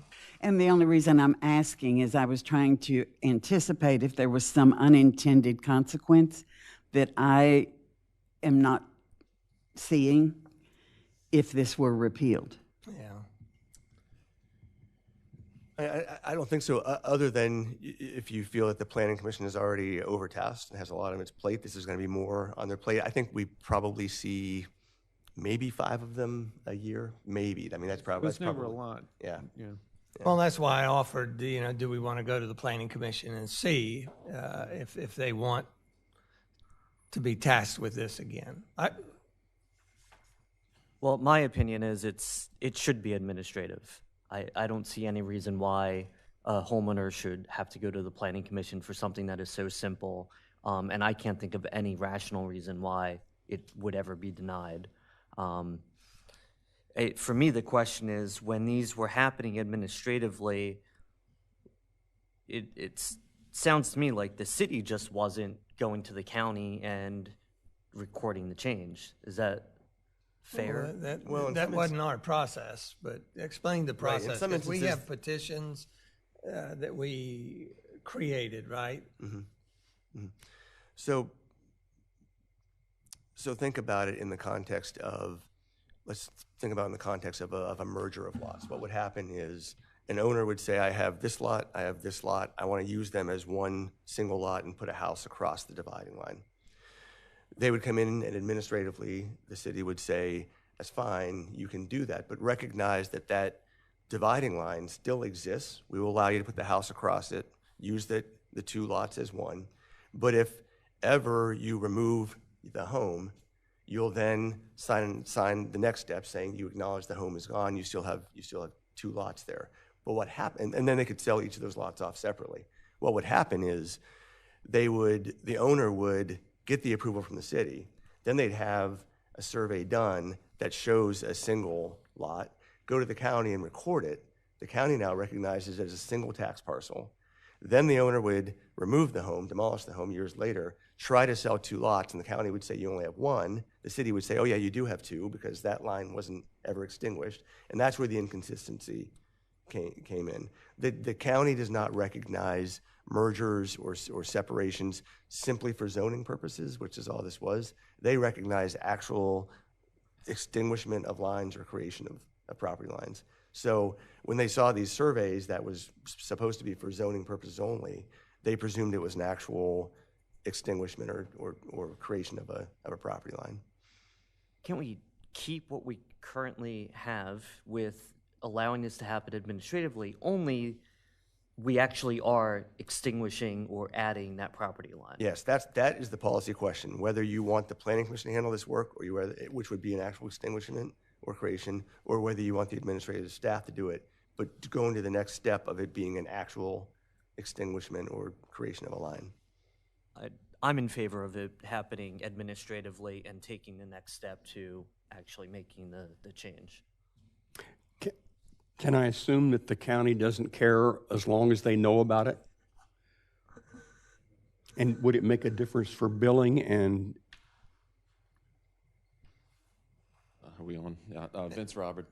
Oh, okay. It's not like I'll be here a while. Try not to. So the county, as Mr. Mandela said, the issue, the disconnect was reference to zoning. You know, the county, for its land records, its mapping, its tax billing, and everything else, goes by property lines. You know, and so we had the city looking at these things from a zoning perspective, and the county would receive either a lot merge or a lot separation and treat that as creating or extinguishing lot lines. And so there were sort of two different things. The county's not going to care, because I think the county the whole time was treating these as property line creations or deletions. So if you change your policy, that's not going to affect what the county does. You know, so like, for example, when we did, and I've, taken my county hat off for a second, I've done several administrative separations, and how it worked was, the two surveys would come in through Ann's office and Matt's office. They would look at them to make sure that they matched what was plotted either in the 1920s or the 1870s or whatever. If it was, then there would be an affidavit that would be signed by the city manager. We would take that affidavit and those two surveys to the county recorder of deeds, record both of those. That created two separate lots, two separately owned and titled lots, and then hand back those surveys with the recording information to the city. I think what was happening is the city was treating that second step as a zoning issue, when in reality the county was treating it as an ownership issue. So I don't see the process really changing. It's just that we're all on the same page that it's an ownership issue. We're just taking out that zoning classification. That was a long answer to your short question, Commissioner LeGree, but I don't think for the county side it would change things too much. While I'm up here, and I know we're not really at public comment, but I would add that part of the issue always was, and I did a lot of these before the administrative process was in place at the Planning Commission, and I know we've got some folks that were on the Planning Commission who lived through that, but it's a two-step process. You'd have to go to the Planning Commission sort of for preliminary hearing, which in all respects was essentially a hearing. And then, if there were any questions that needed to be answered as a result of that, or any incomplete information or whatever, you would come back with those answers at the public hearing the next meeting. So it was at least always 2, sometimes 3 meetings. And from my perspective, representing applicants, if we were reverting back to the way the lots were originally plotted at the city, it just struck me that it was sort of an unnecessary step. And I'm not trying to take any jurisdiction away from the Planning Commission, but working with, Planning and Zoning Commission of the county, and like Mr. Mendelis, there's really not a lot of discretion there. If it meets the subdivision code and it's returning a lot to the way it was originally plotted by the city, I suppose you can put conditions on it, but you can't turn it down. The city would just be in litigation immediately if they turned down one that was originally plotted that complied with the code. And so I think that was part of the issue, that there was a timing element to this, and there was a question of how necessary it was in those limited situations where you were returning to something that was originally plotted. And with regard to the conditions, I would also suggest that there were conditions being imposed in sub-situations on those. There was a fairness issue. If you have, right next door to me, there's a 50 by 100 lot that was torn down, a house that was torn down, and somebody's going to submit a building permit to Matt's office, and it's going to be approved, and the city doesn't have any say, subject to the tree discussion we just had. The city doesn't have any say on conditions, where the driveway's going to go, where this or that's going to go. Why should that lot that doesn't have, there's no input from the city on, be treated any different than 250 by 100 lots that the city can now put all sorts of conditions on, or attempt to? There was a fairness issue with that. The third thing that I would suggest in this conversation that's relevant to keep in mind is that some of these are developers or builders in town that are buying 100 by 100 lots and tearing them down and redeveloping and selling them off for profit, but not all of them. I can think of several that I've done where they're families that are looking to do that, or it's an estate where 2 siblings end up with it. They are now caught up in this process, and I think that goes hand in hand with the jurisdiction, the important jurisdiction that the Planning Commission does have and should have, which is being expanded. We're seeing that, like, for example, the Sandcastle Hotel, wherever we are next to us, I don't know which direction in this room, but previously, as it was, because it predated the code change, that would have just been through Matt's office. Now it appears that redevelopment, for example, would have had to go to the Planning Commission. That takes time. We've got hotels that are in the queue now, and I've got one that's not there yet, but there's one that is going through, and they've had 3 and 4 meetings. I've got 3 mixed-use commercial residential site plans that are now going through the Planning Commission, which would have been on a 50 by 100 lot, each one of those, that now have to go to the Planning Commission. So, and I don't have any issue with that, but now we're putting these administrative lot separations, which relate back to what was originally plotted in Rehoboth Beach, in that mix. And that's just going to jam up some people that are doing that for profit, but also families and property owners, who are just going to get caught up in that grind of, commercial site plan reviews and things that the Planning Commission does need to spend a lot of time on. So it's a complicated issue, and I think these ones, because, and again, it's limited to those situations where you're going back to how it was originally plotted. I think those should be carved out and handled administratively, just like we talked about, taking out zoning and just considering those as new surveys and new lot lines, or removing a lot line if you're consolidating. So the other factor I would say, just as a practical matter, I don't know how many of these are left in the city. There's been so many people that have been taking 100 by 100 lots. It'd be interesting to know, what the inventory of those lots is anymore, frankly, in the city. Something we didn't discuss that I'd be interested in hearing your thoughts on is sort of a middle ground approach, where it would be an administrative process, but there would still be notice provided to, I guess it's within 200 feet is what we typically notice on partitions. And if there was any opposition or a certain level of opposition, then it would be an automatic referral to the Planning Commission. But would you add any comments on that sort of a process? I don't know that I have an issue with that. It teaches you to be good neighbors to avoid people complaining. But, because I don't know if the city does it. I know the county does that with administrative variances, where, it goes out to your neighbors, and if there's an issue, that puts it into the public hearing process. Well, I'm still interested in simplifying things, so I stand behind the intent of creating this, especially because it was to return it to the original plotted lines, lots. And so if there's a way to remedy this, but by this first option you gave, I'm willing to pursue that, and I would like to see that maybe at the July workshop, a draft ordinance or even some illustrations to clarify what that looks like. In terms of this option you just gave now, it seems to me that reintroduces complication back into it, and that's not necessary, I don't believe. And I think from the outside watching this process, the issue hasn't been with the program itself that I know of. I mean, there's an issue, a greater issue in the city with people lamenting homes being demolished. I mean, we just saw in the Cape Gazette, I think there were 6 of them this year, which actually is a lower number than it's been. So there's that issue with that. People don't like to see the older homes demolished, whether they're on a 50 by 100 lot or a 100 by 100 lot. But I'm not aware that the process itself hasn't been working or has been objectionable, except for on the back end, the confusion in the record keeping side. Now, maybe I'm just missing that, and not hearing about that, but I haven't heard that there's that this program, again, in the limited situations where you're returning it to a 50 by 100 lot that was plotted at some point, decades ago, I haven't heard that that's broken. It's fixing the record keeping side of it that it seemed like this was coming from. Now, again, I might not have been getting those messages either, but that's been sort of my perspective. So Ed, you've got a different opinion than some of the others, as well as I do. I'm in favor of keeping it simple. I see no reason that we should burden the homeowner or the property owner or the planning commission on sending it that way.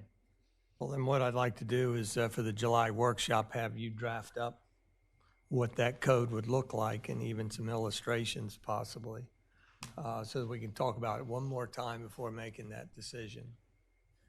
Is anybody else? Would it be appropriate to discuss some of this with the planning commissioner, especially with Vince's comments about, it has always been the process of having the preliminary meeting before the public meeting, but for one's meeting certain conditions, would it be appropriate that if they did do it, that they could do it in one meeting?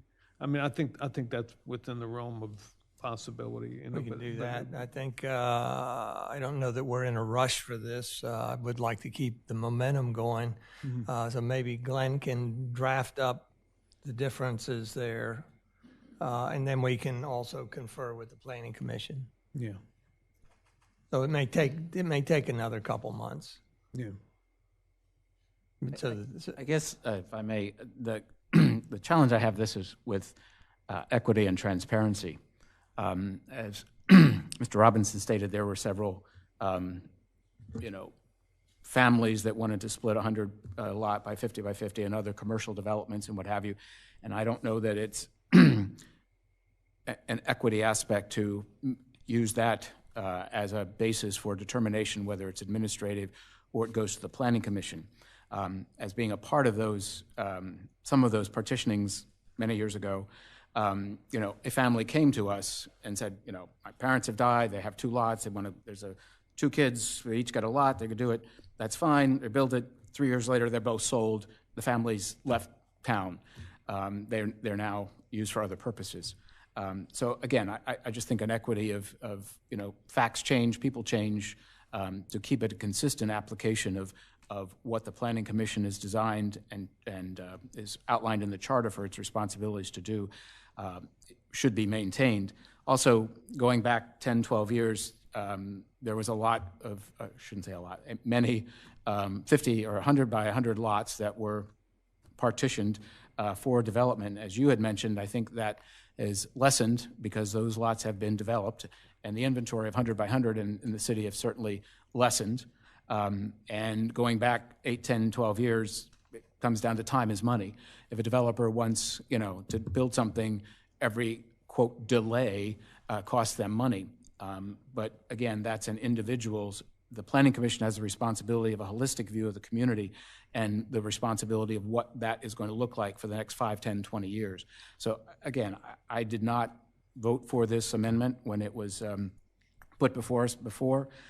So I go back to equity and transparency in doing this. And as Commissioner Markert had stated, there is the possibility of doing a preliminary and a public hearing all in one to eliminate that burden of having to wait an additional 30 days or costing the developer or the homeowner additional funds. But I think that is short-sighted, just to look at 5, 10 years down the line as to what actually happens to those lots. And there are conditions that can be placed in the sense that we're experiencing, I know some homeowners now that have these lots, 100 that have been split into 2, they've added our favorite topic around here, swimming pools, but those the grading of the swimming pool has become different so that the neighboring property now gets the overwash for the pools and those types of things. So those are aspects that the Planning Commission has dealt with before and can suggest those conditions or suggestions to the homeowner to say, you know, if you do this, X is going to happen. We would recommend to you that you consider Y or Z or something of this nature. So again, I just think it's transparency and equitable treatment. I know that the record-keeping aspect of this has been problematic at times. There were 3 different affidavits that were to be signed and notarized and what have you, and that didn't necessarily follow the path all the way through. So again, the system that was in place had worked for many, many years. It was the suggestion to change it, I believe, was motivated by pressure of developers and saying time is money. I believe that pressure has lessened that time, so it may be the time then to go back to the way we did this before. Thank you. All right, thank you. So I will confer with Glenn, but I will also talk with Mike Bryan, the chair of the Planning Mayor, Commission. I've got some comments, but Commissioner Sharp, did you? Well, it's my usual question. I thought that this was intended to help our record keeping. That's a yes, Glenn? The elimination of this, you say, or this? Well, I don't know what the question is. both, actually. The creation of it was intended to help our record keeping, and the elimination is also intended to help our record keeping. So, Right. so I'm just trying to get a very clear, straightforward way to think about this, that if it is an administrative process, is our record-keeping issue solved? It is, because the problem we were having, what was creating the problem, is that, as Mr. Robertson said, the city was doing these mergers and separations just for zoning purposes. We weren't actually extinguishing the line. What I'm proposing is that if you keep it administratively, you give the authority to the administrative staff to actually extinguish the line or create the line, because then the county will see an actual separation or an actual merger when it gets the survey. And if we involve the Planning Commission, is our record-keeping issue solved? Yes, because it will still be an actual extinguishment or creation of a property line. The issue we've had, the real crux of the issue, is that the city tried to allow owners to not have to actually extinguish or create property lines. So if you're an owner, you might say, I want to build across this line. I want to build across. And the city says, you can go ahead and do that, and you don't have to extinguish that line, so that if you ever demolish your home, you still have 2 lots that you can sell. What you'll be doing now, under either option, is you'll say to that owner, you can build on your 2 lots, but you have to make them one single lot for all purposes, and that lot line will be extinguished. So then if they demolish and they say, I want to sell 2 lots, the city will say, you have to go back through a planning commission process or an administrative process to reestablish that line. So here's where I'm confused, and let me try to articulate it, and then we move on to other things. If the only 2 options here, one is administrative and one is Planning Commission, and what do we have currently? Currently, you have administrative. Okay, so if we already have an administrative process, why do we have a record-keeping issue? If the 2 solutions in front of me are either administrative, which is what we already have, and we already have a record-keeping problem. I don't understand what's changing. Sure. So what's changing is we have, within the city, we have a quasi-partition, let's call it. It's not an actual partition. We're saying, for example, to an owner that has 100 by 100 lot, we're saying to that owner, we'll do a quasi-partition where we will pretend that there's a lot line in the middle, but there's not actually one established. Or we'll say we're going to do a quasi-separation where we'll say, you own these 2 lots. We're going to pretend that you extinguish that line in the middle so you can build a house across the lots, but we're not actually extinguishing the line. The county doesn't recognize that sort of a process. And I'm hearing your example, but what I'm asking about is, I think, just a nuance that if we've already got an administrative process and we don't have appropriate record keeping, what is actually changing that solves it? Right. What's changing is there will be no quasi-partitioning. So there'll be an actual partitioning that creates 2 lots. So when the county sees a survey, what was happening is the county would see a survey. Yeah, I got it. That's supposed to say this is a quasi-partitioning, not a real partitioning. And I think the issue is that really it comes down to the use of the word zoning in that code provision. That's what it is, because in whatever it is, 270 whatever, it refers to zoning. The city is fine with using zoning. The county doesn't care about the city zoning. You know, if you take out I think the reference to zoning in that and make it whatever the right word is, you know, property lines, that's the fix. I mean, setting aside the 2 processes, just the record-keeping side of it. That's so one recommendation that the city solicitor has said is we would keep it administrative, but instead of quasi making the change, we're actually going to the county and making the change. So the city's records are consistent with Yes, I don't need any more mansplaining here to me, honestly. The only thing I'm trying to understand is it a better way to describe this as an improved administrative process? This is improving it from the way we actually do it today. I think the answer to that would be yes. Thank you. That's enough. At least That's enough from my for me. perspective, but you should ask your own city solicitor that. But Well, you know, I'll take any city solicitor or county solicitor at this point. If I can get a yes, that this would be an improvement and a more straightforward process on the administrative side. I understand all of the examples. I understand the history. I got it.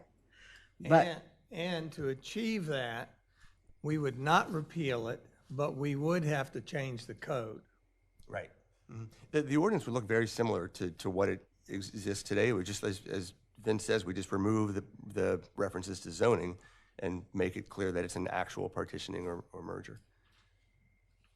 Thank you. So that is what I was intimating. Let's let Glenn write that up, the new ordinance, and let's bring it back. But I can also be in conversation with the Planning Commission at the same. So if I could ask a question then. So I own 2 separate parcels, 50 by 100, and they're right next to each other. And my home is straddling those lots, that center lot line. Okay? I tear that house down, because I can. Do I now have 2 separate lots? So does the county recognize you? If you go to the county website right now and look at their tax parcel maps, does it show two separate tax parcels or one? That's not the zoning, that's not the authority. The city's the authority. It's debatable, actually. Well, there's the question. Yeah, I would say that because the county is where the recorder of deeds are, and the recorder of deeds governs land ownership in Sussex County. The county recorder of deeds governs what the city says as far as land ownership. That's not how that's not how the city of I mean, Rehoboth and that's the interprets same that. as Kent County and Newcastle County. I mean, that goes back to, I think, the state constitution and how, you know. So things it are basically, handled it's in merger by use. And if the use goes away, the merger disappears. Not necessarily. I don't think. No, Yeah, because if you own the 100 by 100 lot and it's one deed that's 100 by 100 and you tear the house down, you still got a 100 by 100 lot that you can build a big No, house my on. question was two separate lots, as charted by the city. It depends on how the original deeds are, I think, not what the city says. I mean, really, if it comes down to that. And that's the question of getting into an administrative merger or extinguishment to put that responsibility on a staff member as opposed to a planning commission members that deal with this all the time. Again, the number of that, as you stated, it's 5 or 6 a year, and that was their original authority. As I go back to 8, 10, 12 years ago, that list of potential petitioning was much larger, but the availability of those 100 by 100 lots have diminished greatly. So again, I just see that it is equitable and more transparent to go back to a process that had been in place for 50 years as opposed to this at 11. I would ask the Planning Commission this question, though, because I don't think that that's an apples to apples analogy, because at the same time, the Planning Commission's jurisdiction has increased substantially since 10 or 15 years ago. They're looking at commercial site plans, which are much more detailed than all of the residential partitions that was pretty much all they were doing back 10 or 15 years ago. And I can tell you, they're looking at those commercial site plans, and that's taking 5 or 6 meetings, and there's more than one on those. So, Mr. Gossett, I hear what you're saying about maybe taking it from 2 meetings to 1, and that's a 30-day time delay. But it may be 6 months if you're in the queue behind 3 big hotels and multiple commercial site plans that the Planning Commission didn't used to have to see. And it's just, and I'm not advocating, but I think that's a question that should be asked of the Planning Commission. What's their docket look like, and how will this be impacted? Because you got to take a holistic approach to it, I think. Well, I understand your positioning, and you're on that side of the dais, and that is what you're paid to do by your clients. Well, I answered that one question. I'm sending the bill. That's okay. But I think something that we, again, as a city have failed to do is set expectations. And if you are applying for a commercial zoning appeal in the county, it doesn't happen real quickly either. There are some that are 2 and 3 and 4 and 5 years. Well, if you're changing the zone, there are. If it's a commercial site plan, it happens usually in about 60 days. Okay, I would like to pause a minute. Or you want to finish? Again, you know my opinion. I just think that I do, and we have a difference of opinions here. Is there any members of the public that would like to speak up on this topic? Carol, go ahead.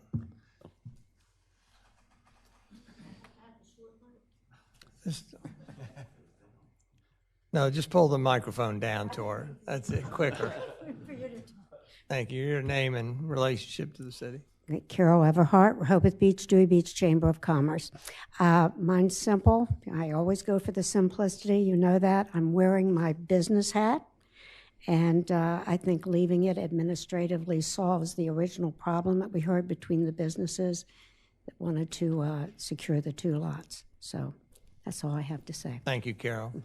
So I would like to do that. Mayor, if I could make an additional comment, because I'll express my annoyance at some of Commissioner Gossett's comments. And you, Commissioner Gossett, talk about equity and going before a planning commission on something that is black and white. There's 2 lots, you're making them into 1, or there's 1 lot, you're turning them into 2. Black and white. And it's worked administratively. There's been no issues with that, except one minor record keeping, which can easily be rectified. And you think it's more equitable going to the Planning Commission for one reason only, and that is treating property owners differently based on who the property owner is, and that is inequitable. So I have an issue with that.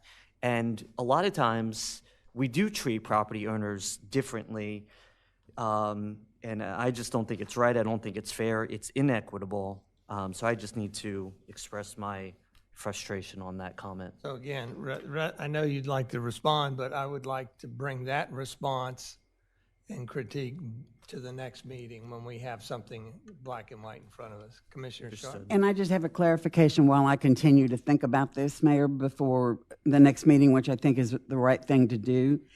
is, remind me, what is the backlog in this record-keeping issue? I'm not sure I understand your question. The backlog? I don't know Well- if there's a backlog. There's just a failure for the county to make recordation that matches what we're doing. The county has no system in place to do this. No, so I think it's actually the reverse. Again, going back, I don't want to sound like I'm mansplaining, but Be careful. I know. I'll call it. I'll call it in a fair heartbeat. point. But we get the administrative partition. The city requires us to record the 2 surveys, with the recorder deeds. The recorder deeds does that. It creates 2 new parcels.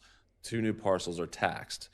The county's got it right. I think what comes back to the city is the city doesn't treat those as 2 new parcels. They treat them as 1 parcel that's got a zoning line on it.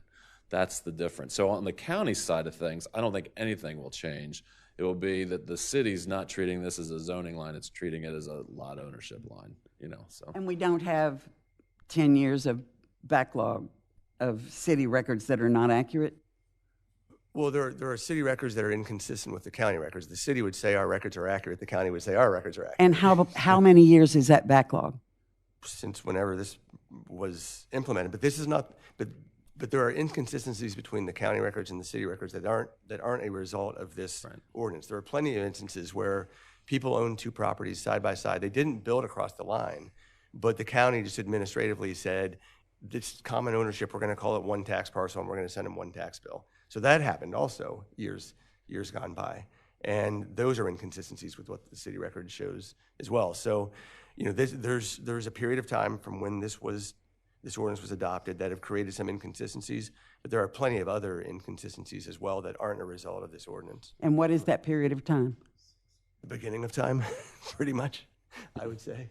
The inconsistencies between county records and city records, I mean, it used to be, in my view, it used to be a lot more haphazard, the way administrative record keeping was done at the county and within the city. That wasn't as big a deal if you said, these 2 lots are in common ownership. At the county level, we're just going to call it 1 tax parcel and send 1 tax bill. Whereas now, I mean, that's a big deal whether it's 2 lots or 1 lot. So last question from me. The records for the city do not have a backlog. Our records are correct as far as the city is concerned. It's a yes or no? Yes. Thank you. All right. So we have a path forward. I want to thank everybody. This is Mr. Mayor, if I could just and I'm not going to blame, but I just wanted you all to know I'm not here representing anybody. Nobody's asked me to be here. I've done these. Mr. Mendelis and I have talked about them. I don't want you to think that I'm advocating for anybody, because I'm not. My sort of goal, and Mr. Mendelis and my conversation has always been just to figure out a way to eliminate this issue and for everybody, just try to make the process as clear as possible, whatever that ultimate process is. I don't want people thinking that I have an agenda, that I'm here for X, Y, and Z person or developer. That's all. So, thanks. Thank you, Vince. Thank you, everybody. With that, we'll go to the next item of old business, which is basements. Discuss code inconsistencies with recommendations, and discuss definition of basement and crawl space. Lawrence? Thank you, Mayor. I'm going to turn this over to residential building code official Corey Shinko. As we continue on this, I think you'll find this is a much slimmer down discussion with clear-cut issues and recommendations. Corey, you can take it away. Yes, good morning. If you'll just bear with me for a second, I'm going to try to get the PowerPoint pulled up here.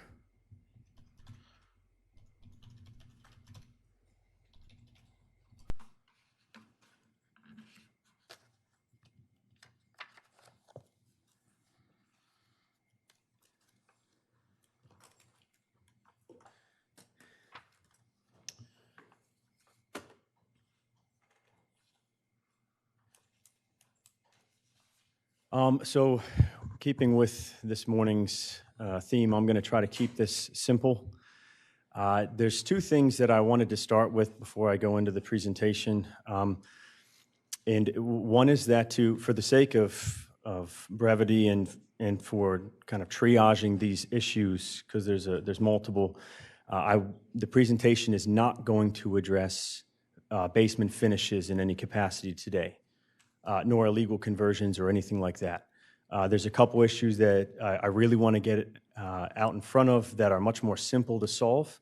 And if we can just get past those, I think that that would go a long way in allowing for future submissions to be able to come through. We already have the resolution that was put out in February regarding what we can currently allow right now, which is the 6 foot 6 inch basement height, and finishings are allowed right now. So it's kind of the status quo that it has been for the last 30 years. So that's not putting any brakes on any type of construction right now, acting under that resolution. And then the second one is to really bring this back to when I first brought this up, why am I standing here? And it has to just deal with 2 inches. It doesn't seem like much, but it's the fact that those 2 inches have such they've got such a big impact on floor area ratio. And the reason why I started this right now is because our zoning code has suggested for the last several decades that one could build a basement and take advantage of the, not so much a basement credit, but a basement exclusion from the floor area ratio if they built their basement to under 6 foot 6 inches. We never amended the building code to say as such, and the building code states that any basements, whether they be habitable or non-habitable, have to be 6 foot 8 inches. And so if I were to, in plan review, look at a 6 foot 6 inch basement and taking advantage of our basement exclusion, I'd have to rule on the side of the more restrictive rule, which is the international building codes that state that the basement has to be 6 foot 8 inches. And 2 inches, that's not much, but now that would have to be calculated in the floor area ratio. And that's the biggest problem here, is getting this code up to speed with building codes, and then do we want to allow that in floor area ratio or not? I had put out a couple things in the past. In the last one that I was here in March, this presentation is kind of just taking those recommendations and just giving 1 or 2.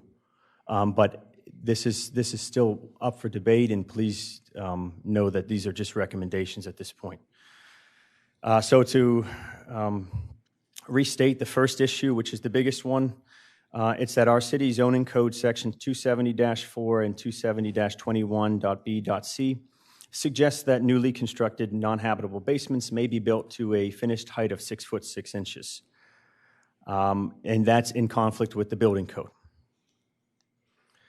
The recommendation, the reason why this is a recommendation is if we did nothing at all and I simply just imposed the building code, this is what we would have. The 6 foot 6 inch space would have to be moved up to a 6 foot 8 inch basement, and anything above 6 foot 6 inches would be included in FAR, our floor area ratio. Bathrooms, toilet rooms, and laundry rooms, those are all in the building code. They must have a minimum ceiling height of 6 feet 8 inches. That puts them above the 6 foot 6 inch, so everything gets included in the floor area ratio. That eliminates the 1,000 square foot bonus? This is, the 1,000 square foot bonus is issue number 2. I'll bring that up directly after this. This is for the 6 foot 6 inch complete exclusion where you could build anything. An alternative approach to that would simply to be keeping with the logic that we have now for the 6 foot 6 inch, but move it to 6 foot 8 inch. So that any basements between 6 foot 8 inches, but less than 7 feet, which would be in keeping with the building codes, as non-habitable basements, would be excluded from floor area ratio. What that would do is that would allow people to still have their storage spaces down in the basement, and they could build basements to a height that would be compliant with building codes, and they wouldn't get hit with the floor area ratio calculations. They just now, instead of being capped at 6 foot 6, they would be capped at just under 7 feet, so 6 feet 11.5 inches. I haven't included in here, these are revising the zoning code. We could just revise the building code. That's the other route, and just say that instead of non-habitable basements shall be a ceiling height of 6'8", make it 6'6". That has some risks in and of its own too. You get into beams and girders and ducts and other obstructions that are usually components of a basement, and they have their own codes to them, and we'd have to revise those too. So it wouldn't just be revising one section of building code, it would be revising at least two. If we go into commercial spaces, that would be the same case too, for commercial building codes to revise those. But these are the two approaches that I put up here, the two recommendations to the issue for the 6.6 versus 6.8, and how the city would like to approach if they are included or excluded in floor area ratio calculations. Issue number 2 is dealing with Commissioner Gossett, the 1,000 square foot credit. So in addition to the complete exclusion, the city gives a 1,000 square foot credit to habitable basements, so anything that's built to a habitable ceiling height. However, the problem is that we've amended the building code on this one issue, and that comes from section 102-51, where we amend the building code to state that instead of the 7-foot ceiling height for habitable space, you have to build to 8 feet now. My recommendation is that we delete that section. We allow people to just build a 7-foot ceiling height, and that still meets the minimum requirements for all international building codes that the city has adopted. The reason why that 8-foot comes into play, section 270.21b(1), one of the reasons why, or one of the limitations that you have to follow is that the vertical measurement from the basement floor to the bottom of the first floor joist must not exceed 8 feet. It's kind of abstract, so I wanted to just include this example. And if anything today, if the one takeaway that we could do is for this one to be solved, because this one's actively holding up current submissions.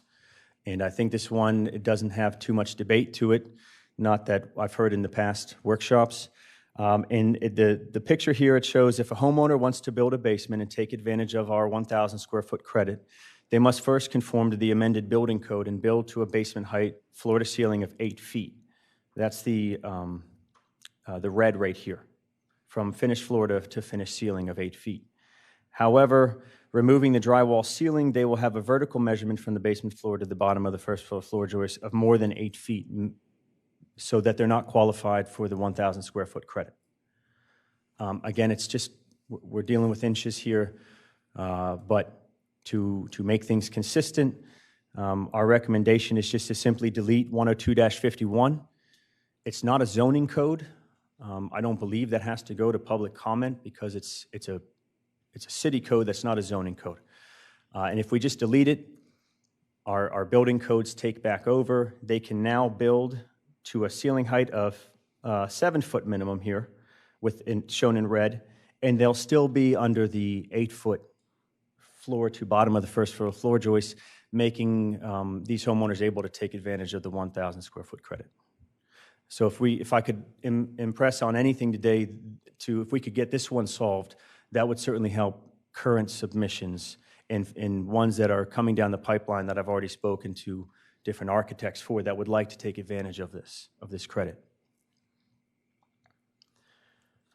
Issue number 3, this involves definitions. So basements have certain life safety requirements that crawl spaces do not. And right now, because of the fact that we didn't amend the building code, our zoning code suggests that we can have basements that are less than 6 feet 8 inches. So you can have a basement that's less than 6'8", but the building code states that anything that's less than 6'8" is a crawl space. So we have differing definitions of the two because they're incompatible right now with one another. That's a definitions issue. This highlights the life safety issues. There's really two that are involved. And one is emergency escape and rescue openings. So if you're in that basement, should a fire ever happen and it blocks the stairs going up to the ground floor level, you've got a place to get out. Likewise, a firefighter can get their equipment in there if a fire started under the building. And the second one goes back to fire and carbon monoxide. We do have many properties that incorporate propane gas. in the city for use of their furnaces and water heaters, and that's for the smoke and carbon monoxide detectors and alarms to be placed in these areas. If it's seen as a crawl space, they don't have to do any of it.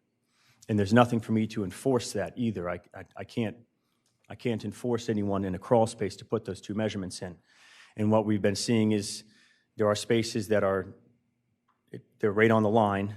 And so what I'm hoping to do with putting some definitions in is to take that line in the sand and make it discrete so that when someone comes in for a basement, they'll know what they have to build to, and likewise a crawl space.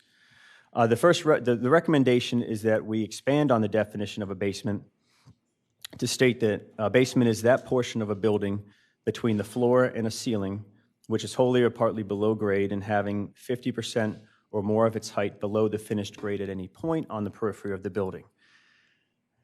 The 50% rule comes in just in the case that we have a split level. Usually in building code, they state that too, because there are places where there's a large drop in the grade for topography that at least half of the walls or more have to be fully below grade. Then they'll count it as a basement rather than just a story that's above grade like it would be ground level. The crawl space definition that I've included here is an underfloor space that is not a basement, which has a vertical measurement not more than 48 inches, measured from the constructed or natural floor to the underside of the floor joist of the floor above. The rationale here for this is updating the definition of the basement brings it more in line with how the international residential and commercial codes do. It's simply a reflection of what the codes already state, and it gives us a bit more coverage should we have any buildings built on split levels or grade drops or differences. The 48 inches was inserted for two reasons. One is a builder could hypothetically construct a 6-foot 6-inch area and claim it to be a crawl space and not a basement, which could be fully finished and incur the risk of being easily and illegally converted into living and or sleeping space.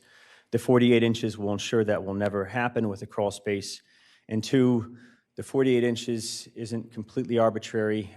It's referenced both in the residential and commercial code for the maximum height of a cripple wall. And a cripple wall is just defined as an underfloor wall between the foundation and the floor joist of the floor above.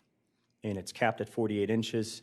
And out of both residential and commercial books, that's the one length that I can grab and cite. An alternative approach is to keep the same definition as basement, but in crawl space, the red X here states that instead of 48 inches, we could make it anything. If you want to move it up to 6 foot, if you want to do it to just be just under the 6 foot 8 inch basement, or if you wanted to amend the building code to say that basements can now be 6'6", the crawl spaces would be 6'5" and just under 6 foot 6 inches. But we still run the risk of it's a crawl space, so they don't have to put any life safety measures in. I saw the email that was put out to Mayor and Commissioners. I read all of it. I'm very grateful for the response of the homeowner. They suggest, which was brought up by former Mayor Cooper in the April workshop, is that we could just simply take a crawl space and pick a height of some kind, a minimum height, and say any crawl space above that height shall be equipped with an emergency escape route and rescue opening and a smoke and carbon monoxide alarm. So at least we get the bare minimum life safety in these kind of oversized crawl spaces that could be used for recreational use. And if there's a lot of storage down there, that's usually a lot of combustible materials. And in many cases, the HVAC systems are located in the basement too. So we at least have those measures put in place for should there ever be a fire. I just wanted to acknowledge Tina Alexander's letter is the one I think you were referring to. That's correct, Mayor. Thank you. The risk of having a crawl space of X inches, and this would be the same if we were to choose any height, is that they still would not be required if we were to just simply let crawl space definition go as it's just not a basement. So if we have, the important question to keep in mind here is what is the risk versus the benefit to allowing 6 foot 6 inch finished crawl spaces?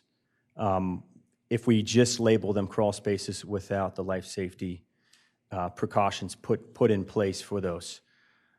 And that's where I'd like to end it today. I hope to have, in future meetings, we can get into more of the finishes and the illegal conversions and any type of penalties for that. But today I really just wanted to stick on life safety, getting the 1,000 square foot credit in number 2 here, being able to hopefully come to a consensus for this so that those houses can take advantage of that credit that we have that are coming in right now.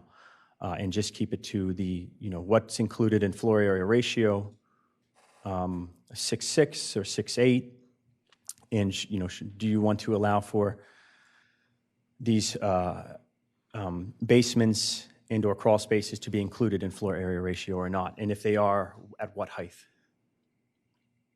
So Corey, the one critical element is trying to resolve issue number 2, because right now it's potentially holding up permits. That's correct, Mayor.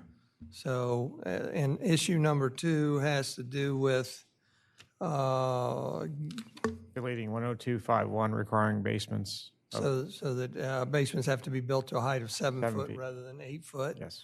And so that seems rather easy in that it's not impacting any of the other code sections. That's correct. If we took action on this, it doesn't mean it negatively impacts or another code section. That's correct. And the resolution that you put forward in February still allows to maintain status quo. So homeowners and contractors and the like can come in with proposed 6 foot 6 inch basements. They can be finished. And so long as they're just under 6 foot 6 inches to the finished ceiling, they will not be included in floor area ratio. So the resolution's protecting everything right now as far as the basement exclusion. This issue in number 2 would simply, if we could resolve that, allow homeowners to be able to take advantage of the 1,000 square foot credit. Get some feedback from the commissioners on at least addressing number 2 sooner than later. Anybody? I had just a... Commissioner Barker, go ahead.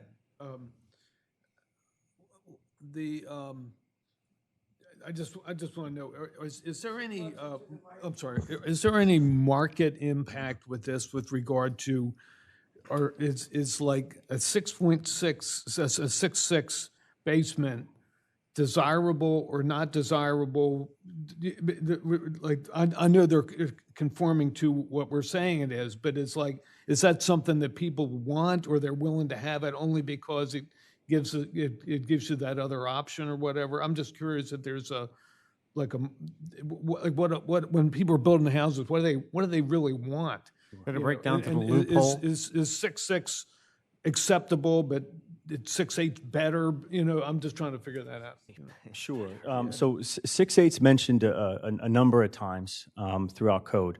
And it's there for like the bare minimum height of a shower head. And it's there for the bare minimum height of when you step down or step up on a stair so you don't hit your head. And then other heights are pulled in from it too. I mentioned beams, girders, ducts, and the like.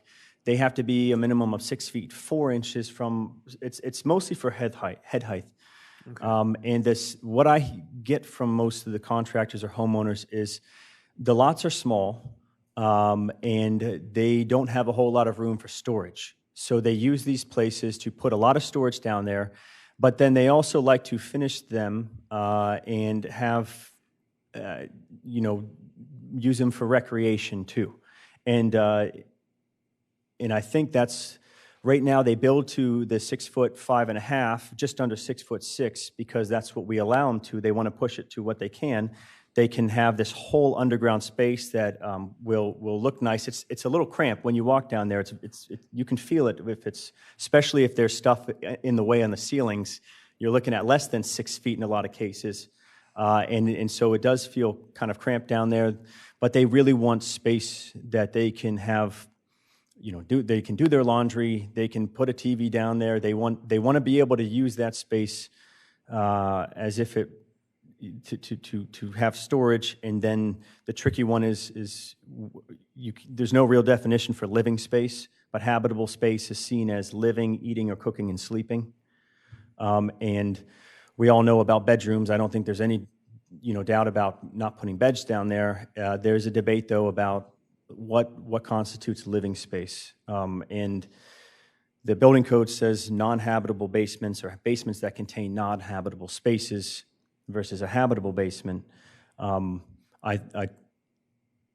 As far as the market value goes, if they can use those spaces to live in, to have beds or not beds maybe, but pull out or couches with pool tables and entertainment systems down there, that would look, you can use that space. That's a whole nother floor.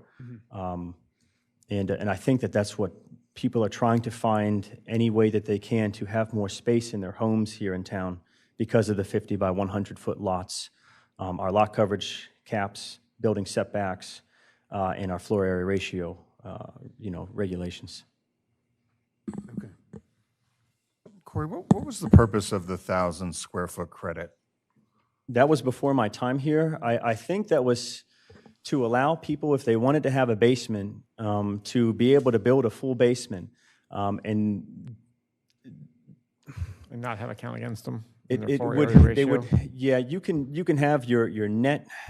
So if you have a regular 50 by 100 square foot lot, you don't have a swimming pool. I know that limits it, but if you don't, you can. And you don't take advantage of the basement credit, you can get 3,000 square feet. So 1,500, you're good. If you wanted to take advantage of the basement credit, then you would drop down from 3,000 above ground to 2,500, but you'd get 1,000 below ground. So now you have 3,500 square feet to work with. That's an extra bedroom. Depending on the size of the bedroom, you could use that space as even 2 bedrooms if you could get them to be 250 square feet. And so I think that's what they were going for, is you could have a little bit of a bigger house so long as you didn't take up more space above ground. Because to me, that's where the issue is. If we were trying to control building of these mega mansions or whatever, or these mini hotels, if you get the 1,000 square foot credit, you can kind of skirt the issue, right? Because you then could put a bedroom down there. That's correct. You could. Why don't we just count all basements and FAR? If we were to count all, so that's in the recommendation number 1, and that's what prompted me to bring this whole thing to you in the first place. If I had gone through in my plan review and I had come with the knowledge, for the past 30 years, 6 foot 6 inch basement, that's okay. It's excluded from floor area ratio, so I'll push it through, no problem.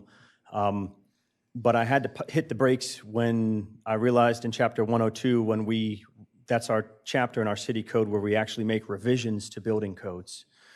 We never revised it. So then I had to say, well, wait a second, why am I being shown a basement that has a 6 foot 6 inch basement ceiling height and not a 6 foot 8 inch? I'm going to just force them to put it up to 6 foot 8 inches. We can call it a non-habitable basement, and all is good with that with the building review. But our zoning code states that would all be included in floor area ratio, and that would effectively kill all basements other than taking advantage of the 1,000 square foot credit. So I could see a lot of debate on that one, and people would lose the storage space.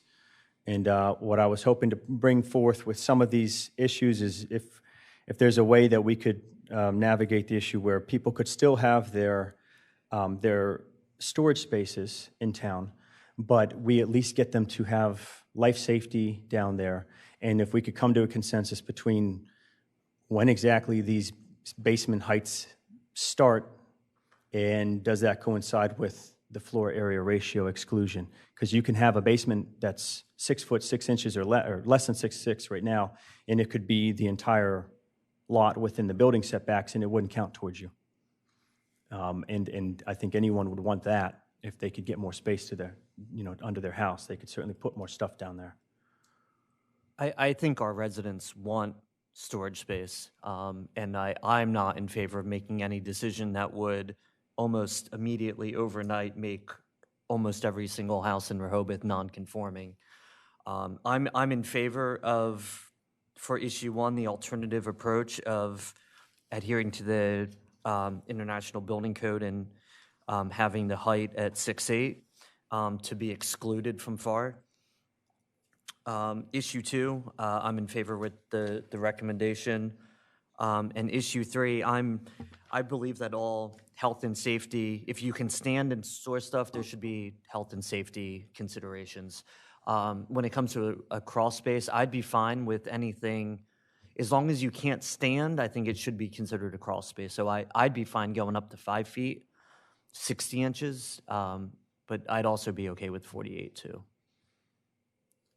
Sort of where I stand on the 3 issues. So just for clarification, then if we did the 6'8", but if you went above 6'8", then it's going to count for FAR. You have a position where you could absolutely make that possible, where if you wanted to make sure that people didn't have basements that were just under 7 foot and had that be included in FAR, you could have residents be able to build a basement and then but cap the FAR at 6 foot 8.5 inches. That way they could still build a 6 foot 8 inch non-habitable basement. But if they started to push the limits of going beyond that, that would count as FAR. And then as far as the crawl spaces, for this alternative approach, this X inches, if you want to we could simply leave the crawl space definition as any underfloor space that's not a basement, but you'd have to just put in a stipulation, like Commissioner Chesnowski said, that any basement with a ceiling height above insert height shall have the life safety requirements of a basement. That would be an approach to take to at least get those basic safety features in there. If I can just be clear, because I think on issue 1, your alternative approach says to exclude all basements between 6 feet 8 inches and less than 7 feet in FAR calculations. I disagree. Any millimeter above 6 feet 8 inches should then count towards FAR. I don't think we should give a range. Anything, we're already giving them 2 inches. We shouldn't give them a millimeter more than that. We could certainly write that in to say anything above 6 feet 8 inches would be included in floor area ratio. That would give them the chance to build a 6 foot 8 inch, leave it right there, and have that exclusion, so they'd still get those 2 inches. I think am I hearing that correctly? Yeah, that's. I agree with that.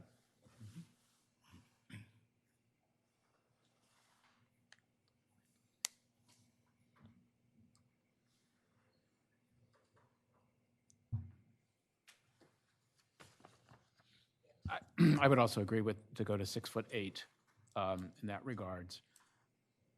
Again, that will still be an incentive to reduce bulk above ground because people, as we say, need storage or laundry rooms, what have you. It's just not habitable. But I am concerned that issue of life safety should be present in all basements or crawl spaces or what have you. I think that. I agree. It's one thing to have a 2 or 3 foot crawl space. I think we all know you have to go under your house and take out the little access panel and kind of crawl through. That's what we think of, most people would think of when you think of a crawl space. You're crawling down there and it's kind of messy. I don't think you'd need one in those circumstances, but we're in a unique situation in Rehoboth where our crawl spaces are practically basements. So if it's the wishes of the commissioners, the mayor, and the public to continue with what we have, it'd be my recommendation to at least have that, and you can set a height at some point, anything above. I think your suggestion of 48 inches, because it's something to attach it to as opposed to just grabbing something out of the air, is probably advisable in that regard. So anything above 48 inches to this 6'8" would have to have life-saving. Any, That would be anything above 48 inches at all, if I hear correctly. I mean, that's what I would like to see as we get denser and denser in individuals and just density in the city, I just think life safety is very important. My main purpose is to, should there ever happen to be a house fire, us as a city have known that we've done everything that we could to make sure that the residents have the basic safety measures down below grade. There's been nothing wrong above grade. Everything is above board when it comes to that. But getting this chiseled out the way that you'd like it would still have residents be able to have what they want, and we can get those life safety measures in place.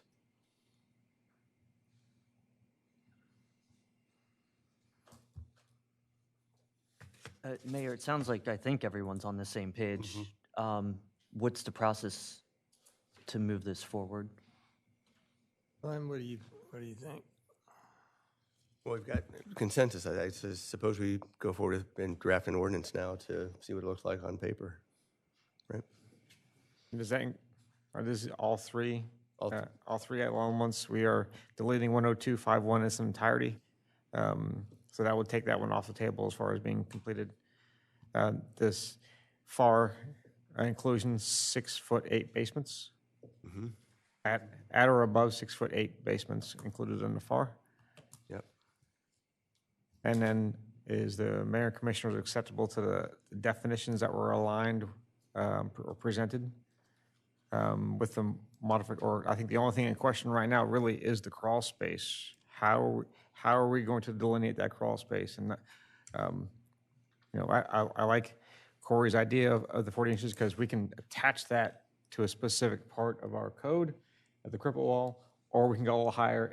It really doesn't matter to us. But like I said, life safety is paramount. That's really what we're talking.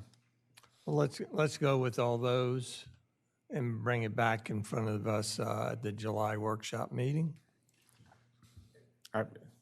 Commissioner Gossett, go ahead. This is applicable to all residentially zoned structures or residential use? Well, this would be across the board in all of Rehoboth, including commercial properties. Okay. So any underfloor space that would be deemed as a basement. Again, I have to stress that we're not amending any building codes here. So this only talks about the floor area ratio and our 1,000 square foot credit, and then when we would begin at what ceiling heights to put in life safety measures. But even if it was a commercial property, they still have to abide by the minimum ceiling heights of the commercial. But I guess, to be clear, we're amending the International Residential Code. Does that differ from, International Residential Code to different from the International Building Code? Oh, we're this approach right here, if we agree on everything here, would not be touching the residential building code. Okay. What we are doing is deleting a section where we did do that, and we increased the minimum ceiling height for habitable spaces in the residential code from 7 to 8 feet. And what we're doing is just bringing that back down to 7 feet, because even in the commercial code, habitable spaces, or excuse me, paths of egress have to be 7 foot 6 inches, but there's other things like kitchens and other places in the building code that say you only have to be 7 feet. So this still keeps in line it's a consistent 7 foot by deleting that section, and we haven't touched the commercial or the residential codes at all with these amendments. And as an ancillary question, in another piece of code that we're going to review, but not at this present time, the fences, it referred to the 2012 residential code for pools and spas, Chapter G, and here you refer to 2018. I just don't, are we consistent in adopting? That will need to be changed to 2018. 2018, so we would have to adopt 2018, and is that the most current? In Chapter 102, the different articles in that section go over which code cycles the city has adopted. In the International Swimming Pool and Spa Code, we have adopted the 2018. We have. Correct. Okay. But I just saw in hers 2012, so we'll just update that, I guess. That was a mistake on Okay. on the authoring. And is that, again, trying to, do you have any knowledge of what the county uses currently, or they have adopted, because there's a 2021 also, but is the county running 2018? If we're talking about the swimming pool and spa code, to the best of my knowledge, the barrier requirements, the 2021 code is the one that Sussex County has adopted. Okay. But the barrier requirements for swimming pools and or spas has not changed. You still need the same in both cycles. Thank you. Thank you. Anybody else up here? I'd like to go to the members of the public. I had one question, just so I'm clear. And so anything above 6.8 would be included in FAR. That's correct. Yeah, it would not On be. this, because this, as it was written, it was between 6.8 and 7, but I think we agreed that we liked Correct. 6.8 or above. So when this is rewritten, or when it comes back to us, it would be, the 7 feet will go away. Correct. If I could reread that for think this it's the alternative approach. Yeah. To revise the language in City Code Sections 270-4 and 270-21.b.c to exclude all basements above 6 feet 8 inches in FAR calculations. So that would allow them to be at 6 foot 8 inches. No, it's the other way around. Yeah. Right? To be Less than. Included. Anything above 6.8 would be included. anything in above FAR. 6'8" would be included in the We're FAR. not going to do the 6.8 to 7 feet. That's correct. Right. Thank you. Thank you. It's above 6'8", not at 6'8". Okay. Above. That way, you would be able to build a 6 foot 6'8" 8 inch Basement. per building code Correct. Uninhabitable basement that doesn't contain habitable space, and it would be in line with at least the building And code receive that the we have. 1,000-foot bonus. Well, and be excluded in FAR. Excluded, okay. And then by doing number 2, by taking that 8 foot to 7 foot, they could build a regular 7 foot or 7.5 foot basement, and still get that 1,000 square foot credit. Thank you. With that, I'd like to go to the members of the public. Anybody out there have anything to say? We have 2 members awake and 1 asleep, so. We're losing people by the minute, Mayor. There we are. All righty. Thank you very much. Good job, You all very Corey. much. We have a path forward, and we'll put that on the, expect to put that on the July workshop for a look at the first draft of the amended code Mayor, changes. if we Yes. still agree at that time, would we then be able to vote at the July meeting? This has, none of this has anything to do, well, which of these have to do with zoning code? I didn't think any of them, right? Mayor, issues number 1 and 3 Have to do would with, have to do with zoning. Issue number 1 is floor area ratio, Right. and issue number 3 is 270-4 definitions. right, so at the earliest program we would have would be, we could vote in July regular meeting on anything non-zoning. But anything in the zoning code at the July regular meeting, we have the opportunity to adopt a resolution setting a public hearing. Well, because I think the changes are fairly simple and that we're holding up some applications at the moment, is that right, Corey? That's correct. That's, I'm hoping if we could expedite number 2, because it's not a zoning issue, we could just delete section 102-51. That would free up those applications to take advantage of the And that square fits the program credit. I just cited, so. Well, I'd also be fine setting a public hearing at our June regular meeting in anticipation of voting at the July meeting. I'm not comfortable with that just because we haven't seen the draft. You know, we've got the members of the public to think about too. They haven't seen the draft. So I understand. We'll expedite what we can. Thank you, Corey. Just to be clear, Mayor, you'd like the ordinance deleting 102-51 ready for the upcoming regular meeting so that you could vote on it this month? Well, no, I'd like all the drafts ready for the July workshop meeting. so that from there we can, anything that's non-zoning, we can put on the July regular meeting for a vote. But otherwise, the July regular meeting, we would vote to adopt a resolution setting a public hearing on the zoning components of what we want to change. Got it. Thank you. Could I ask a question, Mayor? Yes. How many applications would that affect, Corey? Just so we're relevance and so the commissioners understand. For the 1,000 square foot credit? For the number 2, yes, deleting 10251, how many? 2. If you have 2 in the hopper that are, how long have they been in? They're being drafting, they're drafting right now. Okay.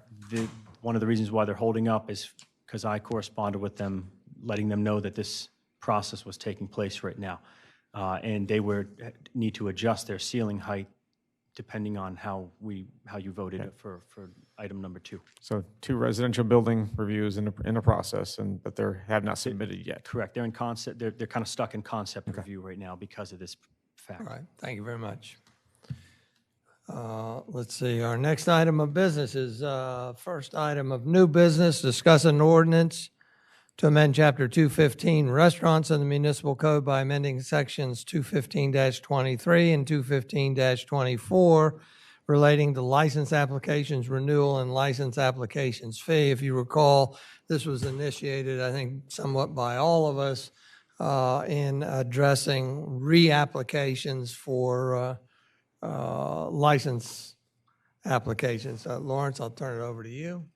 Thank you, Mayor. This has been in the process. I'm going to go ahead and bring up Alex real quick. He and Evan were drafting this one, so he is instrumental in this process. So I'll turn it over to Alex now.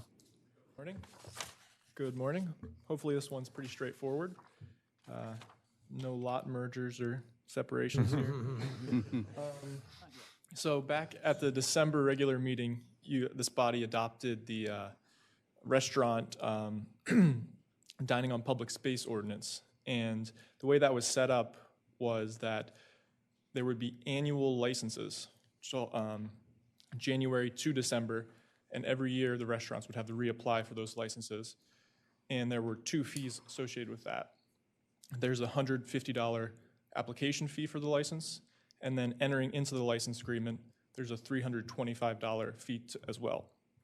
And in speaking with the assistant city manager, we heard some things at the previous meetings where there was a concern where reapplicants would have to go to this body again. And so this ordinance, essentially what it does, if there's no change in the outdoor seating plan, the license could be done administratively when it comes around for the 2nd year and the 3rd year and so on. So that is line 25 of this ordinance. Let's see if I can pull it up here. Here, I got it. I think, or who? Yeah. Oh, Matt, you've got control. Go ahead. So that is line 25. If the applicant was a party to a license agreement previously for outdoor dining in public space, it could be done administratively. And then you'll see at line 28, we added this sentence in here, this long sentence down to line 35. And what that does, that is restating 215.31, which is the violation section for outdoor dining. And essentially, if there was a problem with outdoor dining in the past with this applicant, they would have to come back to this body instead of doing the administrative procedure. But certainly we could change that. That's just an idea that when I was speaking with the assistant city manager. And then the next thing is the fees. So if there's a reapplicant who has the same exact seating plan, they would still, under this version, still have to pay the $325 fee for the annual license agreement, but they would not have to pay the $150 fee for the application. And that's something we could certainly adjust, but that reduces the fees for reapplicants. And that is pretty much it. And yep. Oh, I like it. You know, the whole intent here was to be easy on the business's pocket. That when they come back, if nothing's changed, then there's no fee the second time. First time there is, second time there isn't. But then there's also, we leave alone that additional annual non-refundable fee of $325. And that's because, again, this is a license agreement. And they're paying for the use of public land.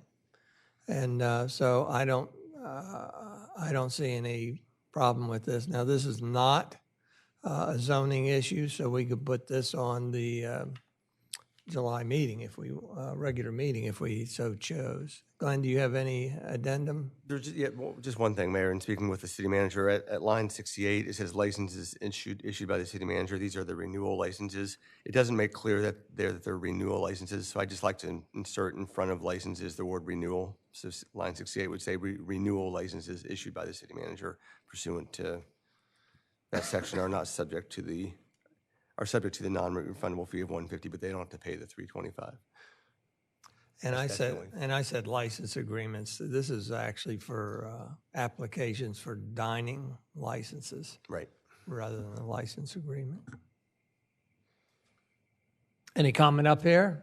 Just one question on, if you will, on paragraph B there, the new paragraph B.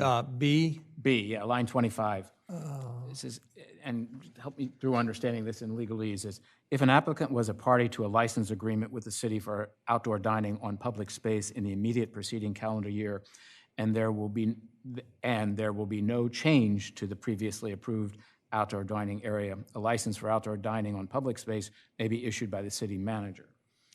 And then it talks about any violations or what have you. But is it implicit then? My question was to add language as it says on line 27 there, previously approved outdoor dining area and currently meets all requirements of this chapter and the associated design manual. So is it line C or paragraph C and D now? Does that, or rather D, does that include the design manual? To me, it's an exclusion. If I meet this requirement, if I had one before, I get a new one. But suppose we change this code or we change the design manual. I'm just curious if that kind of covering it. It doesn't. It does not cover that. So it's a good point. We should add language, Alex, that makes clear that if there were changes in the design manual or the law otherwise, that they need to come into compliance. Okay. So it's just, I said, and currently meets all requirements of this chapter and the associated design manual. And so they need to come in to compliance with any changes for a updated design manual. And because it's new, then they have to resubmit and pay that $150 fee again. That's your, I mean, it's again, I don't know that they would need to. It's a reapplication, but just that they're in compliance. If we change the code or we change the design manual of meeting, hopefully we'll review this at the end of the season to say, yeah, it's working great, everything's fine, let's keep moving forward.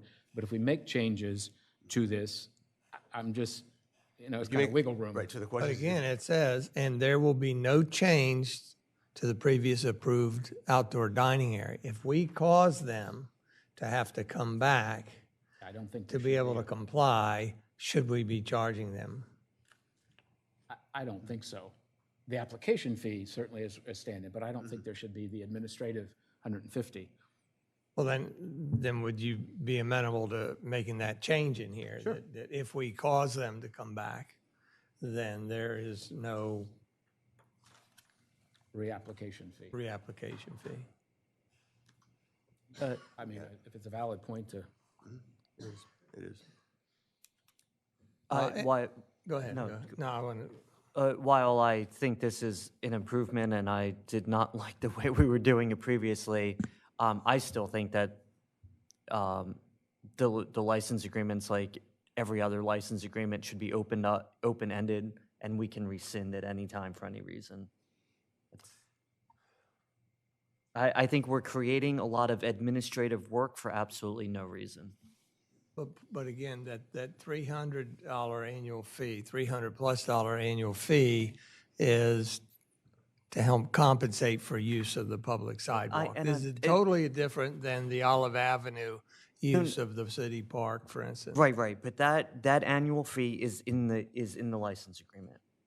That will continue every year. Yeah, they have to pay the $350, but making them specifically apply and then issuing new license agreements, it's unnecessary. It's So the Commissioner, only are one you that the only people that benefit from it are the lawyers. So again, let's make sure we resolve any confusion. There's a separate license agreement. And that is one fee for that we've been charging of late. Is that correct? Within each license agreement, it dictates the annual fee associated with that license agreement. License agreement, annual fee. So that is covering on an annual basis use of public space. Whereas this, a reminder to me and everybody else, this is the licensed to have an outdoor dining patio. Right, the way I think it operates, confused? the way I understand this ordinance to operate is that you'd pay a $150 application fee. So you're coming in for the first time, you'd like to do outdoor dining on public space, it's $150 to apply.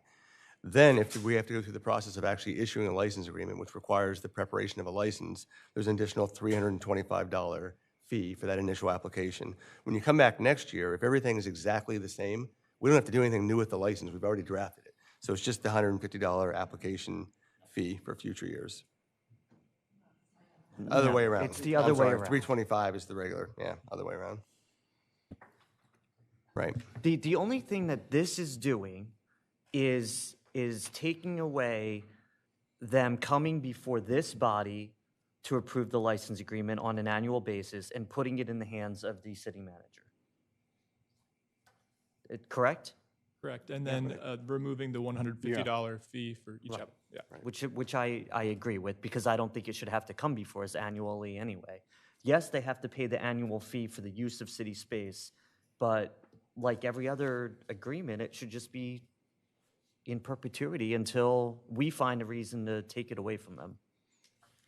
So Commissioner, you would be talking about removing this line, that line 37.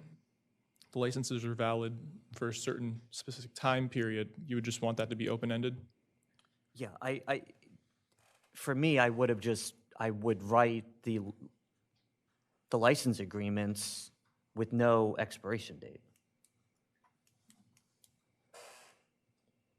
Well, you'd have to collect, if we're collecting the annual fee though, right, we need to have a date.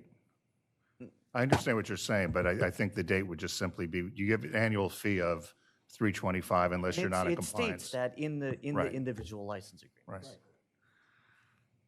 It's like every other license that we issue is an annual license. They don't come before us. It's a renewal. It's in no, we don't have expiration dates on most license agreements. It's just in perpetuity, but there's a section that says we can rescind this at any time for any reason.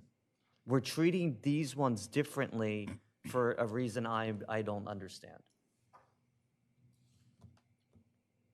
If someone is violating our noise ordinance or the outdoor dining code, then we go and we pull their license agreement.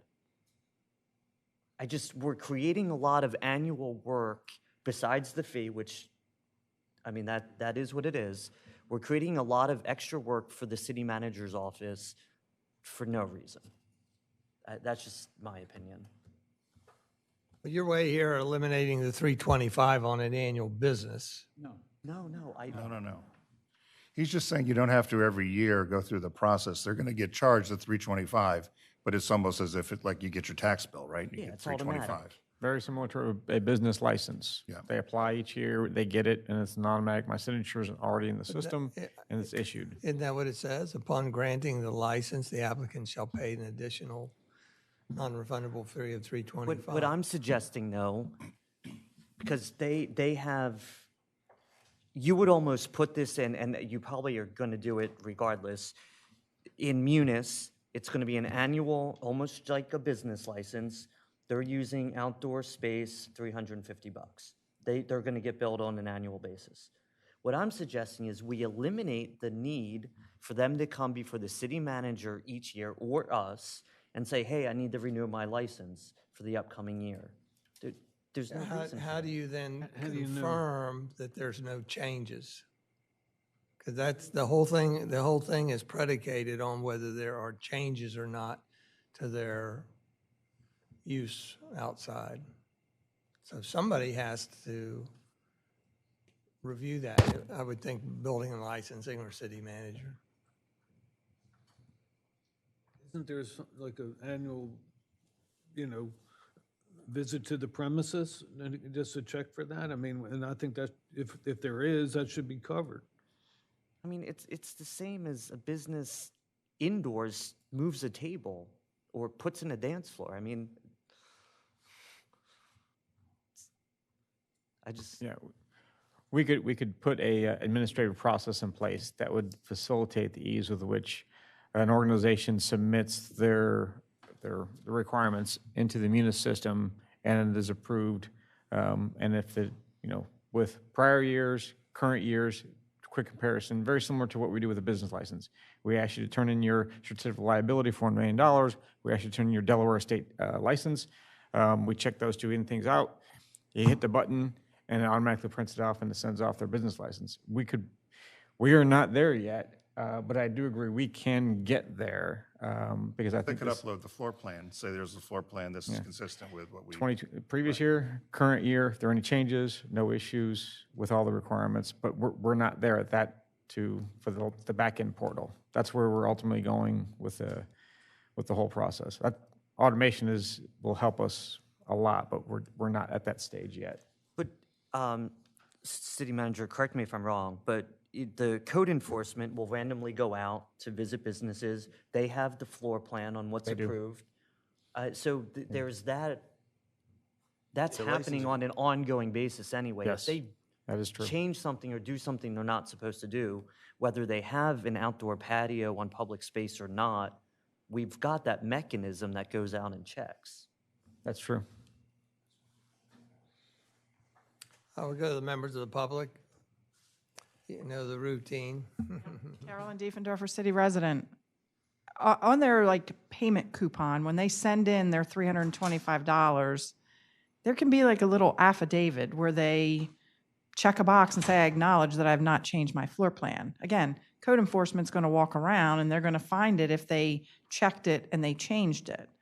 But I agree to put the burden on them to submit their floor plan again in order to get that creates work on both sides. If you just have a bill go out with that little affidavit on the bottom, I think that might solve your problem. Thank you. Thank you, Carolyn. City manager, when you just used the term that we're not there yet from an automation standpoint, just curious if you have a feel for when we will be. I don't have a date when that's going to happen. I would like to have at least the first preliminary permits, other than what we're currently using for applications, started up and operational this fall. Oh, thank you. Anybody else up here? Any other members of the public? No, go ahead. Come ahead, Carol.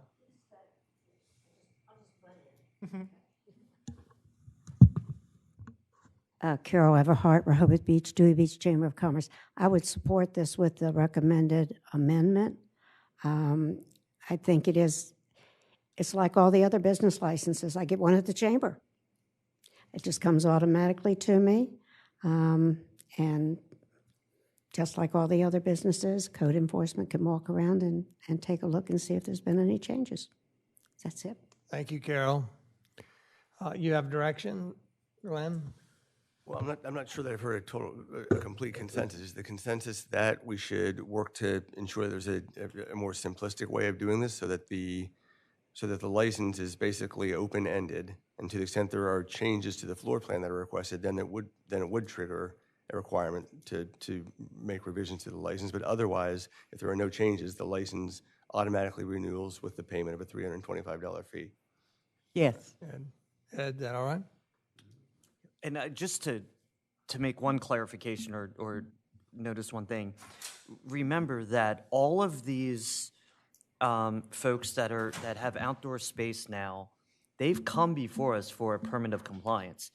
Everyone knows that any change, that footprint is now part of their record. And if there's any change to that, they have, regardless whether they're using public space or not, it is now part of their footprint, and they have to come before us for an amended permit of compliance if there's any change at all. So I just want to keep that. There's that aspect of it too, which I think further protects the city. All right. You okay, Glenn? I'm good. Alex? Thank you, Mayor. All righty. Thank you very much. With that, we'll close this topic. We will go.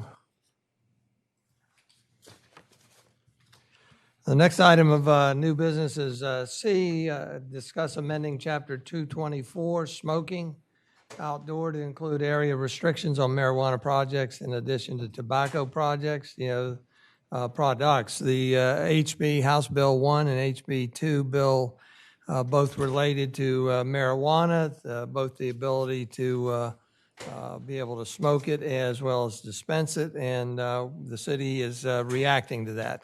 Lawrence? Thank you, Mayor. Commissioners, Mayor, one of the things we're just trying to bring forward before the Board of Commissioners is a quick dialogue on how we want to move forward with, as you know, we are now a state which authorizes certain amounts of marijuana. I would like to get some guidance from the Board of Commissioners on where we want to go. We've broken this down into bite-sized elements. This is really just smoking it outdoors. To remain consistent with our current code, the thought process is we would adjust our current ordinance to reflect or include marijuana. Yeah, I'm in agreement, and if refresh my memory, at the July workshop is when you'll introduce the topic of dispensaries. Yes. Right? Yeah. So that is reserved for the July workshop. This is what is our flavor. I think, well, for the same reasons that we banned smoking many years ago for health issues, I would say bring marijuana into conformance with the current code so that you have no smoking in the same areas, which are what, our parks, the bandstand area, the entirety of the bandstand area, the boardwalk, and the beach, except in designated smoking areas. And I would say that we go with that same formula. Anybody else? I would concur. Currently, the state legislation, correct me if I'm wrong, Glenn, I think you and Alex should be going to some additional training moving forward, but the current state law prohibits any and all marijuana, recreational marijuana or controlled marijuana in any public space or an area leading to a public space. So it is actually more restrictive than our current code, which, again, I wanted to throw that one out there for consumption. I think that way maybe a little more applicable to what we're looking for. I don't want to speak for the to match state code. To match current state law. Because that's different than what's in our current code. You can still smoke, but only in designated areas. If we say match our current code, then I mean you would have areas where marijuana use would be allowed. In other words, the designated smoking areas on the beach, we allow smoking of tobacco products. Yes. But the state code does not allow. Currently does not allow the smoking of marijuana in our designated areas on the beach because they prohibit smoking of marijuana in all public public spaces or areas leading to public spaces. Doesn't the state code trump our code? It does. There have been discussions, other states where I've also been at, where you have passed the legalization of marijuana, and then at some point in time they have lowered the restrictions on the use of marijuana. So what I want to do is get the temperature of the board here to see what your thoughts are for that. Because it is a proven fact in some states, they have lowered the threshold for where you can use marijuana after they have initially passed it. I think we should just say you can't smoke it in public areas. What about the deck on a hotel? Is that a public area, balcony? or Yeah. something? I did a lot of work of this in Colorado, and the one thing we probably should add or take into account, when dispensaries do open, they will sell hemp cigarettes, which aren't addressed in here, and there's also CBD infused smoking products, and which happened in Colorado. Is just trying to figure out how you regulate hemp. It's not tobacco, it's not marijuana. It's so we should look into that and get ahead of the dispensaries before they start coming. And the state has not done that. Minimally, I want it to mimic what we have in Rehoboth, but I want to give serious thought, I guess, to expanding it to include the entirety of state code.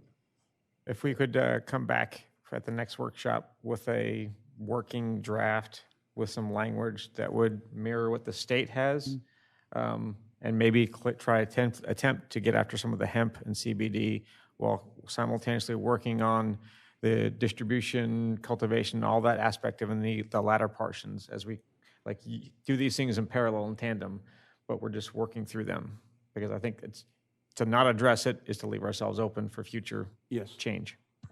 And to continue discussion that Commissioner Bennett brings about. I mean, because that's probably what will happen. Did I hear recently that there was some municipality that put some portion of theirs on hold for additional time for commissioners to talk about what they wanted to do in a certain municipality? I can't remember if it was Delaware or Maryland. There was somebody out there that I just wonder if we're keeping tabs on what other... This is a topic du jour among the City Managers Association of Delaware. So we are all keeping in constant contact with each other. Maybe it was Maryland then. Sharing what we're doing to keep us all apprised of what's going on. Thank you. Alex and I are actually attending a seminar on the 12th, July 12th, I think, that it's a bunch of Delaware municipal topics, but specifically they're addressing marijuana, what municipalities can and cannot do. So we'll be brighter in a few weeks' time. Thank you. Does that also address employees? That is a whole separate topic, which is also being addressed by the City Managers Association of Delaware. I've talked with our labor attorney.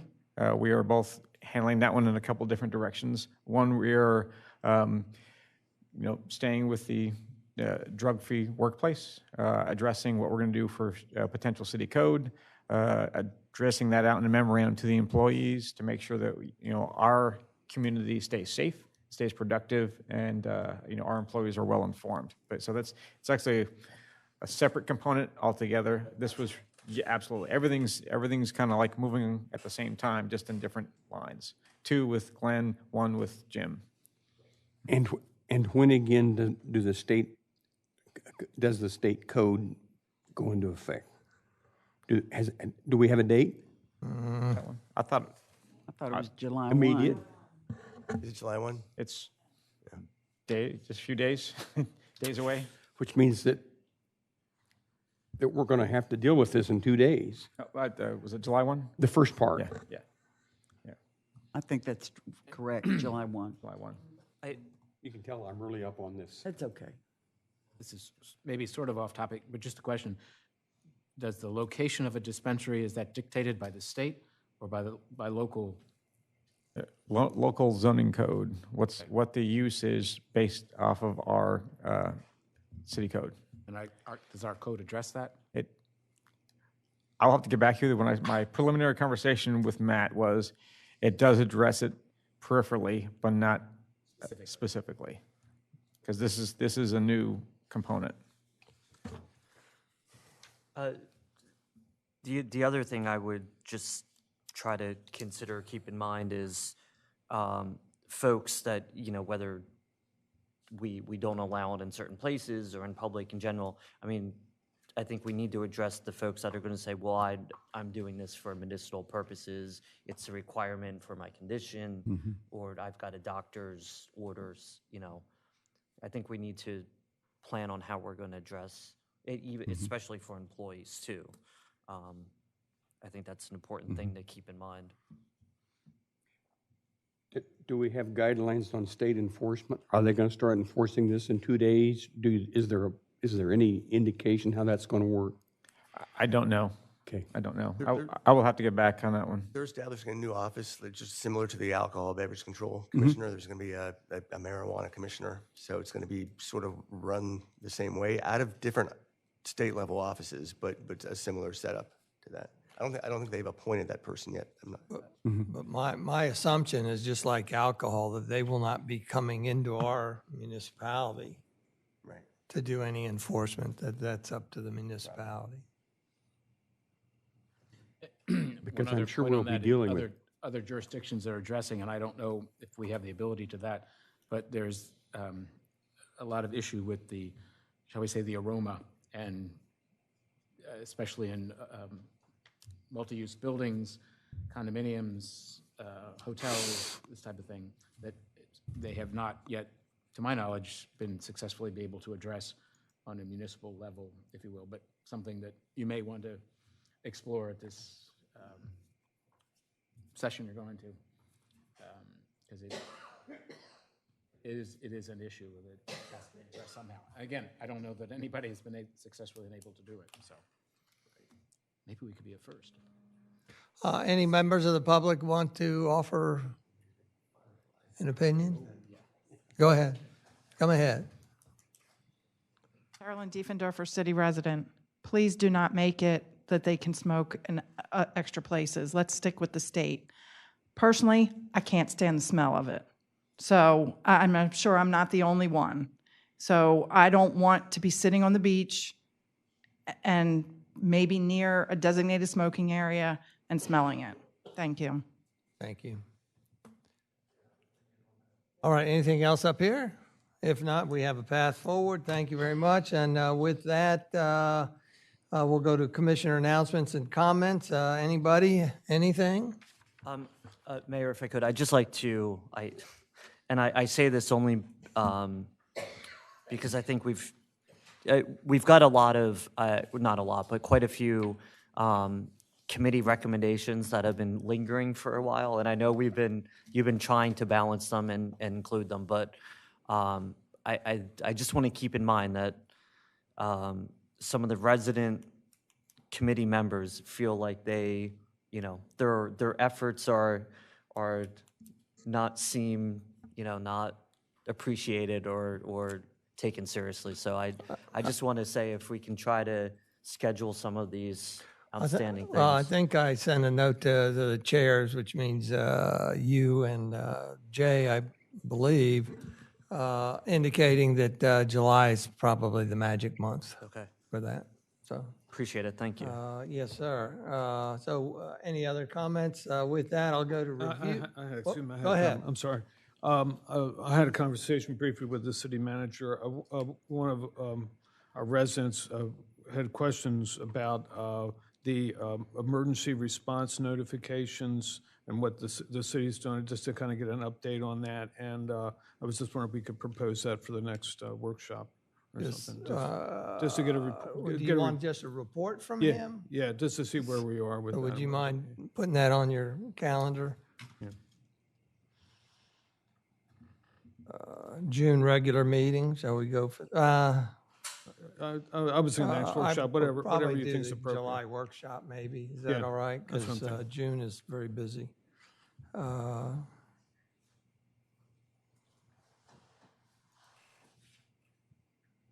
All right, and with that, I'd like to go to review future meeting dates. Friday, June 16th is a busy day.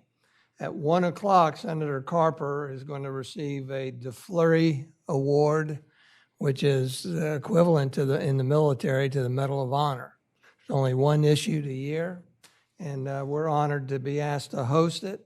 It's at the bandstand starting at 1 o'clock.